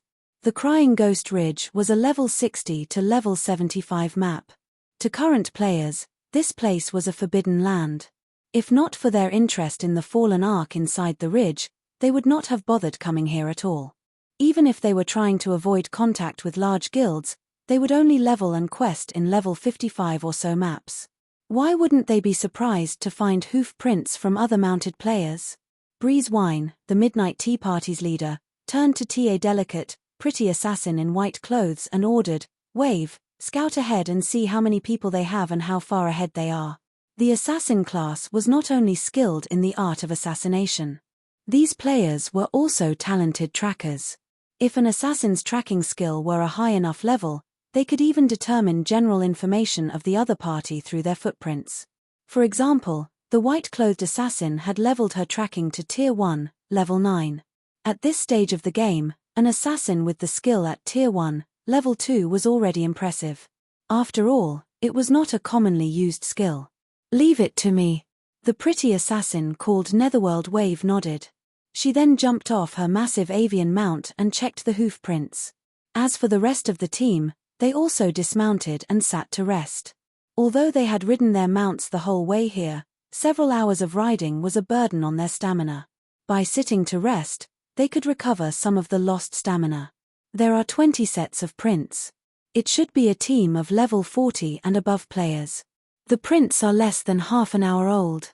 However, the team's trail disappears after reaching the path's entrance, Netherworld Wave reported. Even after searching for other clues, she could not find a reason for the sudden disappearance. Normally, only invisibility-type skills such as stealth produced such effects. However, why would a group of 20 assassins venture to the Crying Ghost Ridge? Although we don't know why these players are here, we should be careful. As a neutral map, there are plenty of foreign races in Crying Ghost Ridge. If the natives discover us, kill them immediately. If we can't kill them, run. Do not engage in a drawn-out battle. Breeze Wine instructed. Low-ranking mounts cannot hide their tracks.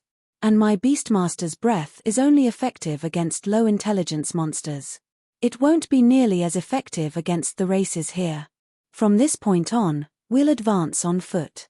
Following which, the Midnight Tea Party stealthily entered the Crying Ghost Ridge. However, as the team traveled down the narrow mountain path leading into the Crying Ghost Ridge, they discovered a bewildering scene. The area, which had originally been covered with gravel, now looked like the surface of the moon. Craters and corpses of various races littered the ground. There were at least 300 dead scattered in the rubble. It looked like some Great War's forlorn battlefield. What happened here? The female cleric Cloud Yarn's jaw dropped, shock filling her gaze as she stared at 3 ogre corpses that were over 10 meters tall, their bodies bisected. Surrounding these 3 were hundreds of 3 and 5 meter tall ogres. Ogre Gladiator, High Lord. Level 62. HP 019 200 000. Ogre Warrior, Special Elite. Level 60. HP 01 900 000. Ogre Shaman, Chieftain. Level 61. HP 03 500 000. Leader, these ogres seem to have been here to ambush players. However, from the looks of it, the players who passed by earlier must have killed them, Netherworld Wave said as she handed some simple traps she had picked up to Breeze Wine. In God's domain, players weren't the only ones capable of setting traps. Monsters could do so as well. As for foreign races that had higher intelligence than monsters, setting traps was common. Though, there were differences between the traps the various races set. For example, simple-minded races like ogres were only capable of setting very primitive traps. Perceptive players could easily avoid them. Just who are those players? Breeze Wine could not help his joy when he saw the ogre corpses. Among the hundreds of ogres, there were 3 level 62 ogre gladiators and over 30 ogre shamans, which were healers. Even their adventurer team would suffer casualties if they fought such a powerful force. However, he could not find a single trace of a player's resurrection on the battlefield. Thank goodness we arrived after those people. Otherwise, we would have had a hard battle, Cloudyan said, sighing in relief. Leader, I found the team's tracks. It seems like they're heading towards the Fallen Ark as well. Dark War, a ranger wielding a short bow, said as he pointed towards the dead forest ahead of them. This is interesting. Endless Scars smiled faintly as she examined the sword marks on the ogre gladiators. Leader, let's move out. If we waste too much time here, the monsters might respawn. Alright, let's go, Breeze Wind said as he gestured with a hand. The team then followed the tracks. Meanwhile, deep in the Crying Ghost Ridge's dead forest, Shafong and the others faced off against an army of trolls. Wave after wave assaulted the team. Meanwhile, the troll shamans standing in the rear continuously healed the troll warriors and chieftain fighting on the front lines. Troll Warrior, Elite. Level 61.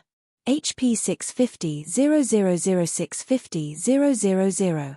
Troll Chieftain, Great Lord. Level 63.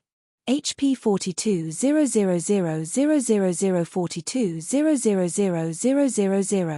Troll Shaman, Chieftain. Level 62. HP 3 100 0003 100 000. Guild leader, if they continue calling for reinforcements, we won't be able to hold them back. Kola, who held back the troll chieftain, shouted. The pressure was intense as he fought the Great Lord. He was only level 43. With a 20-level gap, even though he had an epic shield and the support skills of the demonic flame tiger, he felt as if his life were on a roller coaster.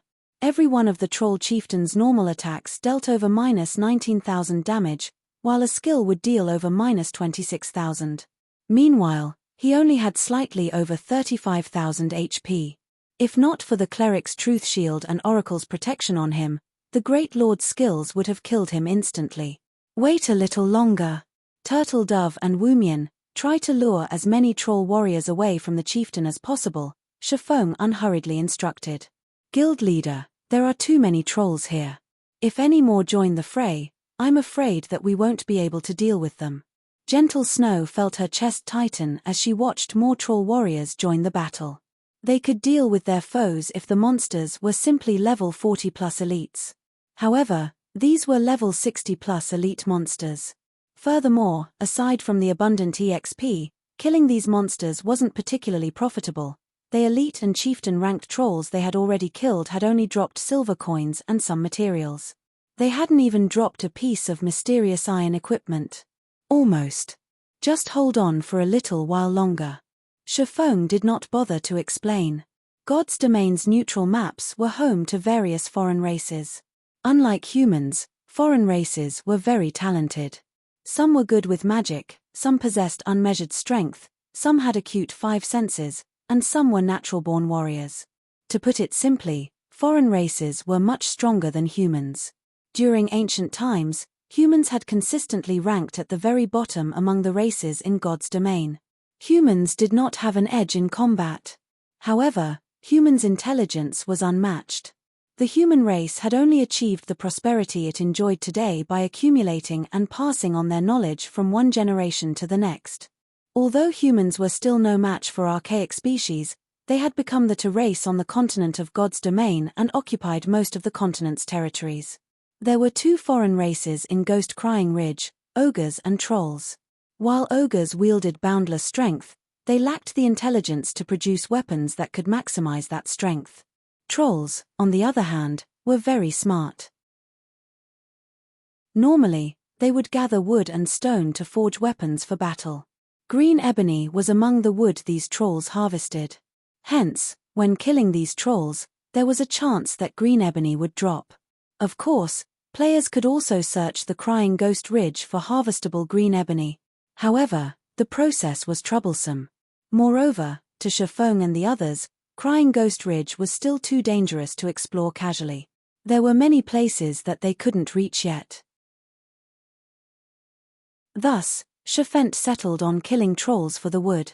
In fact, he was specifically waiting for the troll chieftain to call for reinforcements so that he would have more troll warriors to kill. Troll warriors were only elite monsters. Their chances of dropping a rare material like green ebony were quite low. At the very least, they needed to kill chieftain-ranked trolls for a decent chance of obtaining green ebony. Guild leader, more trolls have arrived. Minor Wind reported, his expression twisting. Among the newcomers were 3 Lord-ranked trolls. Chapter 1114 Advanced Technique. Chapter 1114 Advanced Technique. As soon as Minor Wind finished his report, the team heard crashing from the nearby forest as one tree after another fell to the ground. Suddenly, 3 3-meter-tall figures jumped into the clearing. These 3 figures were black-skinned trolls clad in broken armor, each wielding a silver spear. Their blood-red eyes radiated an intense bloodlust. Roar! The instant the 3 black trolls noticed Shifeng's group, they bellowed in rage. One of them even swung their spear at a nearby tree, felling the massive tree with a single attack. Even Shifeng couldn't underestimate their incredible strength. Petrified Troll, Lord. Level 62. HP 8 200 0008 200 000. Everyone on the team felt an immense pressure from the petrified trolls. If the trolls were merely level 40 lords, they could hold the monsters back. However, a level 62 lord was many times more powerful than a level 40. On their team, only their MTS could withstand an assault from one of these monsters. No one else could endure their attacks, much less pin them down. These level 62 lords possessed combat standards at the Trial Tower's 4th floor. These petrified trolls' attributes also dwarfed theirs. The same held true for speed. In addition, Lord-ranked monsters were generally resistant to control skills. If they could neither outrun nor control these monsters, just how were they supposed to fight against the petrified trolls?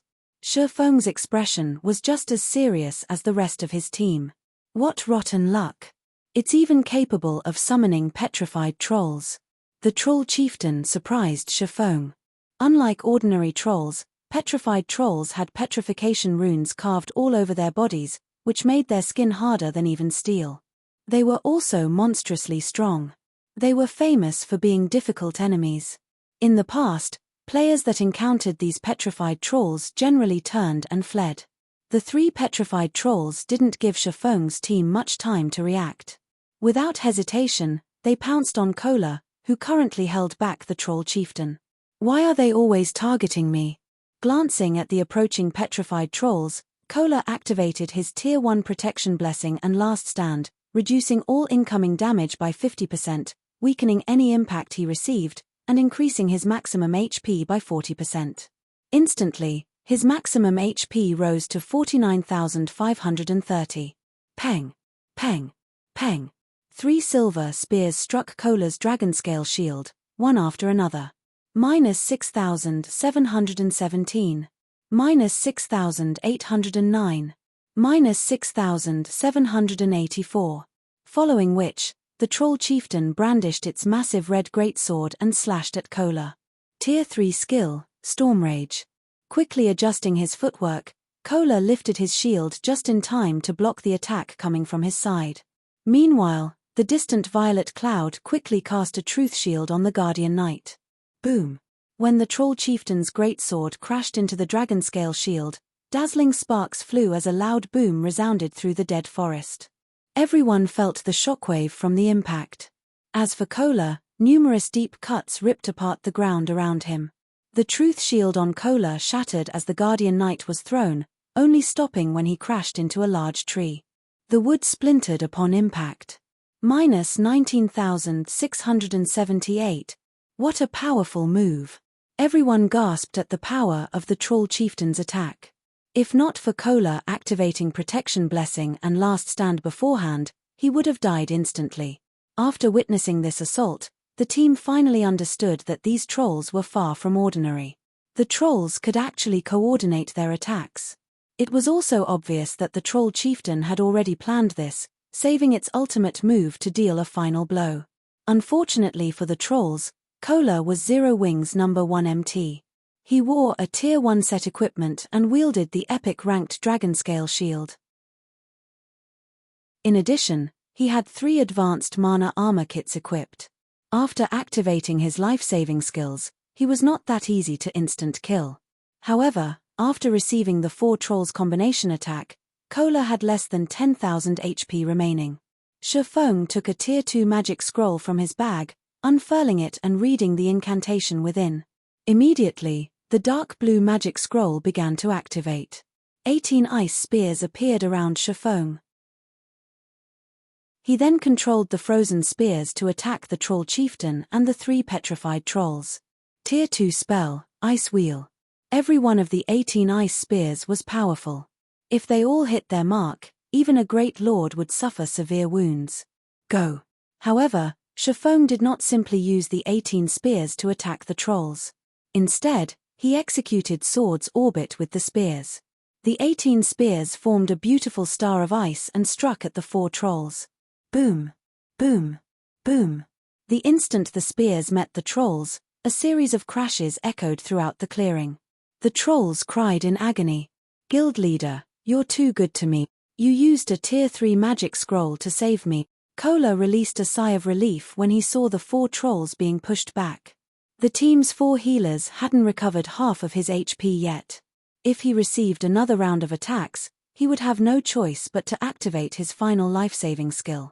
Now that the 4 trolls had been forced back, he had room to breathe. Who are these people? A 20-man team is actually grinding monsters here. This is insane. That attack should have been from a tier 3 magic scroll, right? That is simply extravagant.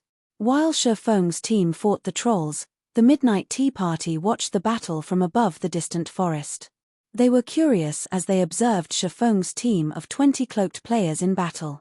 No, that should have been an elementalist's tier 2 spell, Ice Wheel, Endless Scars said, shaking her head. She glanced at the petrified trolls, which had been forced back by over 20 yards, and the troll chieftain, which had taken 6 steps back, and said, however, the magic scrolls user is very powerful. He managed to incorporate the spell with some kind of special technique, allowing the tier 2 Ice Wheel to display the might of a tier 3 spell. That's not possible, right? We're talking about a magic scroll. It is already extremely difficult to incorporate skills with combat techniques, not to mention enhancing a skill's power to such a degree. The assassin, Netherworld Wave, could not bring himself to believe Endless Scars. However, the latter was an elementalist and far more familiar with magic-type skills than himself. Moreover, in terms of combat techniques, Endless Scars was unmatched in their adventurer team. That person did incorporate a combat technique into Ice Wheel. However, his technique is so advanced that even I can't discern any clues on how he achieved it, Breeze Wine, the team's leader, said, confirming Endless Scars' claim. Among the experts I've encountered, that player can rank in the top 3. What? Is he even human? Cloud Yarn could not help but blink as she stared at the distant Shifeng. This was the first time she had heard their team leader praise someone to such a degree. At this moment, the ranger, Dark War, who had been paying attention to the battle, recaptured his teammates' attention. Look, that player is about to make a move. The Midnight Tea Party's players immediately returned their gazes to Shifeng. Fire, coordinate with Snow and lure one of the petrified trolls away. Leave the remaining 2 to me, Shifeng commanded. Chapter 11:15 Violent Team. Chapter 11:15 Violent Team. Hellscythe _Fluffy Goblin. Chapter 11:15 Violent Team. As soon as Shifeng finished speaking, Fire Dance and Gentle Snow exploded into action. Fire Dance immediately used shadow steps to appear behind one of the petrified trolls, which was over 20 yards away. With a 360-degree spin, she thrust 1,000 transformations through the petrified troll's armor, penetrating the lord's back. Backstab. A damage of -9,216 appeared above the petrified troll's head, and it screamed in agony. The troll spat a mouthful of fresh blood. Although the petrified troll tried to retaliate, Fire Dance quickly followed up with a light slash at its back, the sharp 1,000 transformations easily cutting through the petrified troll's body like a hot knife through butter. Not only did Fire Dance's Bisect inflict a 30-second bleeding debuff, but the Lord was also paralyzed, unable to fight for a short time. Following which, Fire Dance executed Absolute Strike, transforming into a streak of black light that lanced through the petrified troll. The instant she reformed on the other side of the troll, she thrust 1,000 transformations at the Lord's heart. 5-star Eviscerate. Immediately, the impact sent the petrified troll falling backward, 2 damages over -10,000 appearing above the Lord's head. The petrified troll had no defense against Fire Dance's assault whatsoever. The team was momentarily stunned by this scene. That was a level 62 Lord. Yet, Fire Dance had rendered it helpless. Moreover, she dealt such awe-inspiring damages to the Lord. Initially, the team had assumed that Shifeng was pushing his luck when he had only sent Fire Dance and Gentle Snow to deal with the petrified troll. Now, however, it would seem that Fire Dance alone was more than enough for the job. Roar. As the heavily injured petrified troll got to its feet, it bellowed with rage. It swept its silver spear horizontally, covering a range of 10 yards. The powerful strength of its attack ripped apart the air, causing an explosion of force. In response, Gentle Snow executed Charge and appeared before the petrified troll, protecting Fire Dance. Although the petrified troll was immune to her Charge's fainted effect, the skill increased her attack speed and movement speed. She followed up by meeting the troll's spear with a cross slash. Boom! As an explosion shook the air, Gentle Snow was forced to take 3 steps back, a damage of over -2,000 appearing above her head, but she had driven back the petrified troll's spear. She blocked it. Everyone was stunned. She blocked it. No matter how I look at it, that monster's strength should be as high as a High Lord's of the same level, yet a single berserker blocked its attack and received so little damage in return. One of the Midnight Tea Party's muscular berserkers stared at Gentle Snow in shock. He was one of the top berserkers in the Midnight Tea Party, and even he did not think he could endure the petrified troll's attack as easily as Gentle Snow had. He even wore the complete Violent Will set, a level 45 dark gold set equipment for berserkers. What's so surprising? Rather, look at how powerful that assassin is. Although her attacks seemed ordinary, she achieved a 90% or higher completion rate with every skill she used. Her bisect and eviscerates completion rates should be nearly 95%, Netherworld Wave said. Although Gentle Snow's ability to withstand the petrified troll's attack had surprised him as well, as an assassin, he understood exactly how powerful Fire Dance was.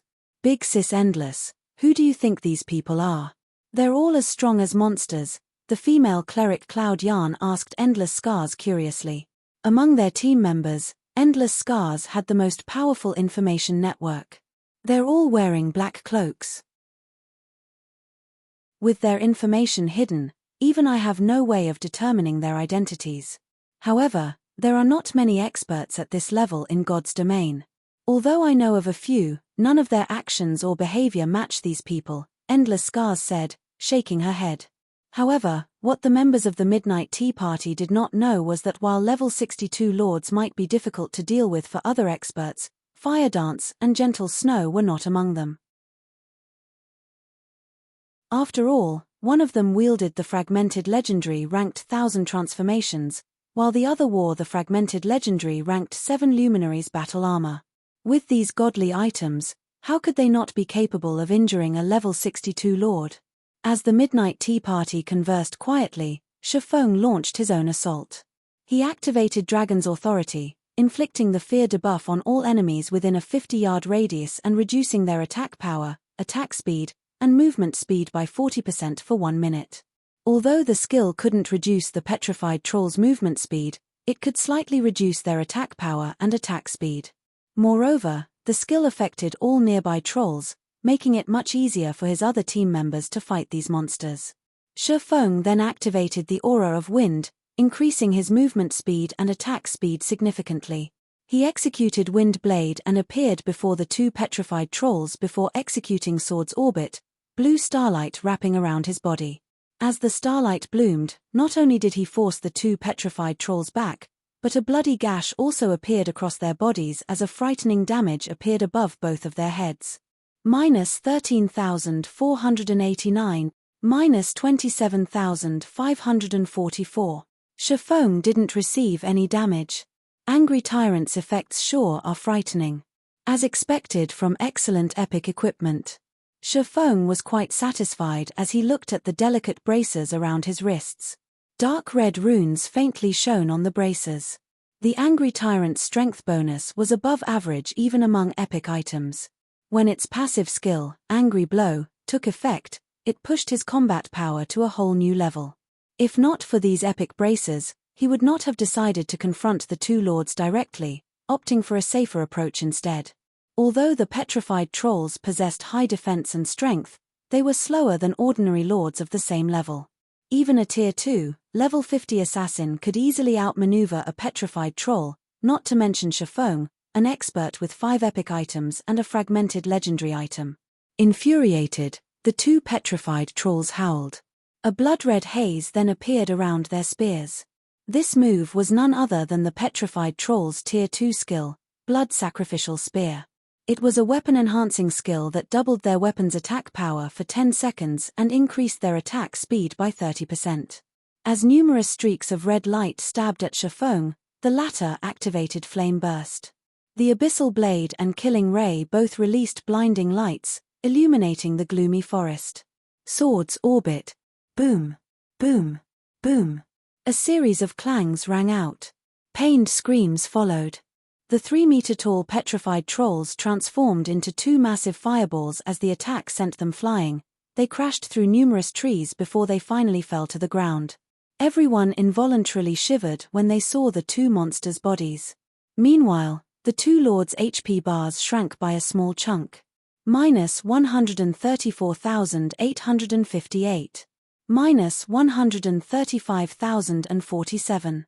The 2 horrific damages stupefied everyone on the team. If not for Fire Dance and Gentle Snow still struggling with the other petrified troll, they would have doubted that the 2 monsters on the ground were actually petrified trolls. Prioritize killing the other petrified troll. Blackie, Aqua, Summer, prepare your large-scale destruction spells, Shifeng commanded immediately after throwing his 2 opponents. Now that no more trolls had joined the battle, they no longer needed to hold back. After clearing out the elite-ranked trolls, they could deal with the petrified trolls more quickly. Blackie and the others nodded and began chanting their spells incantations. Time flew by. When the 3 of them finished chanting, gather the monsters around the troll chieftain.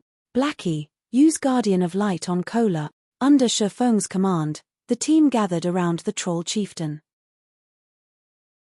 Cola activated Dragon Scale Body, increasing his defense by 200%, HP by 300%, and recovery by 500% for 30 seconds. With Guardian of Light's effects, it was practically impossible for the trolls to kill him. Seal.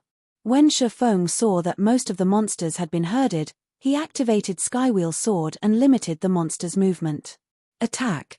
Immediately, 3 large-scale destruction spells descended on the trolls.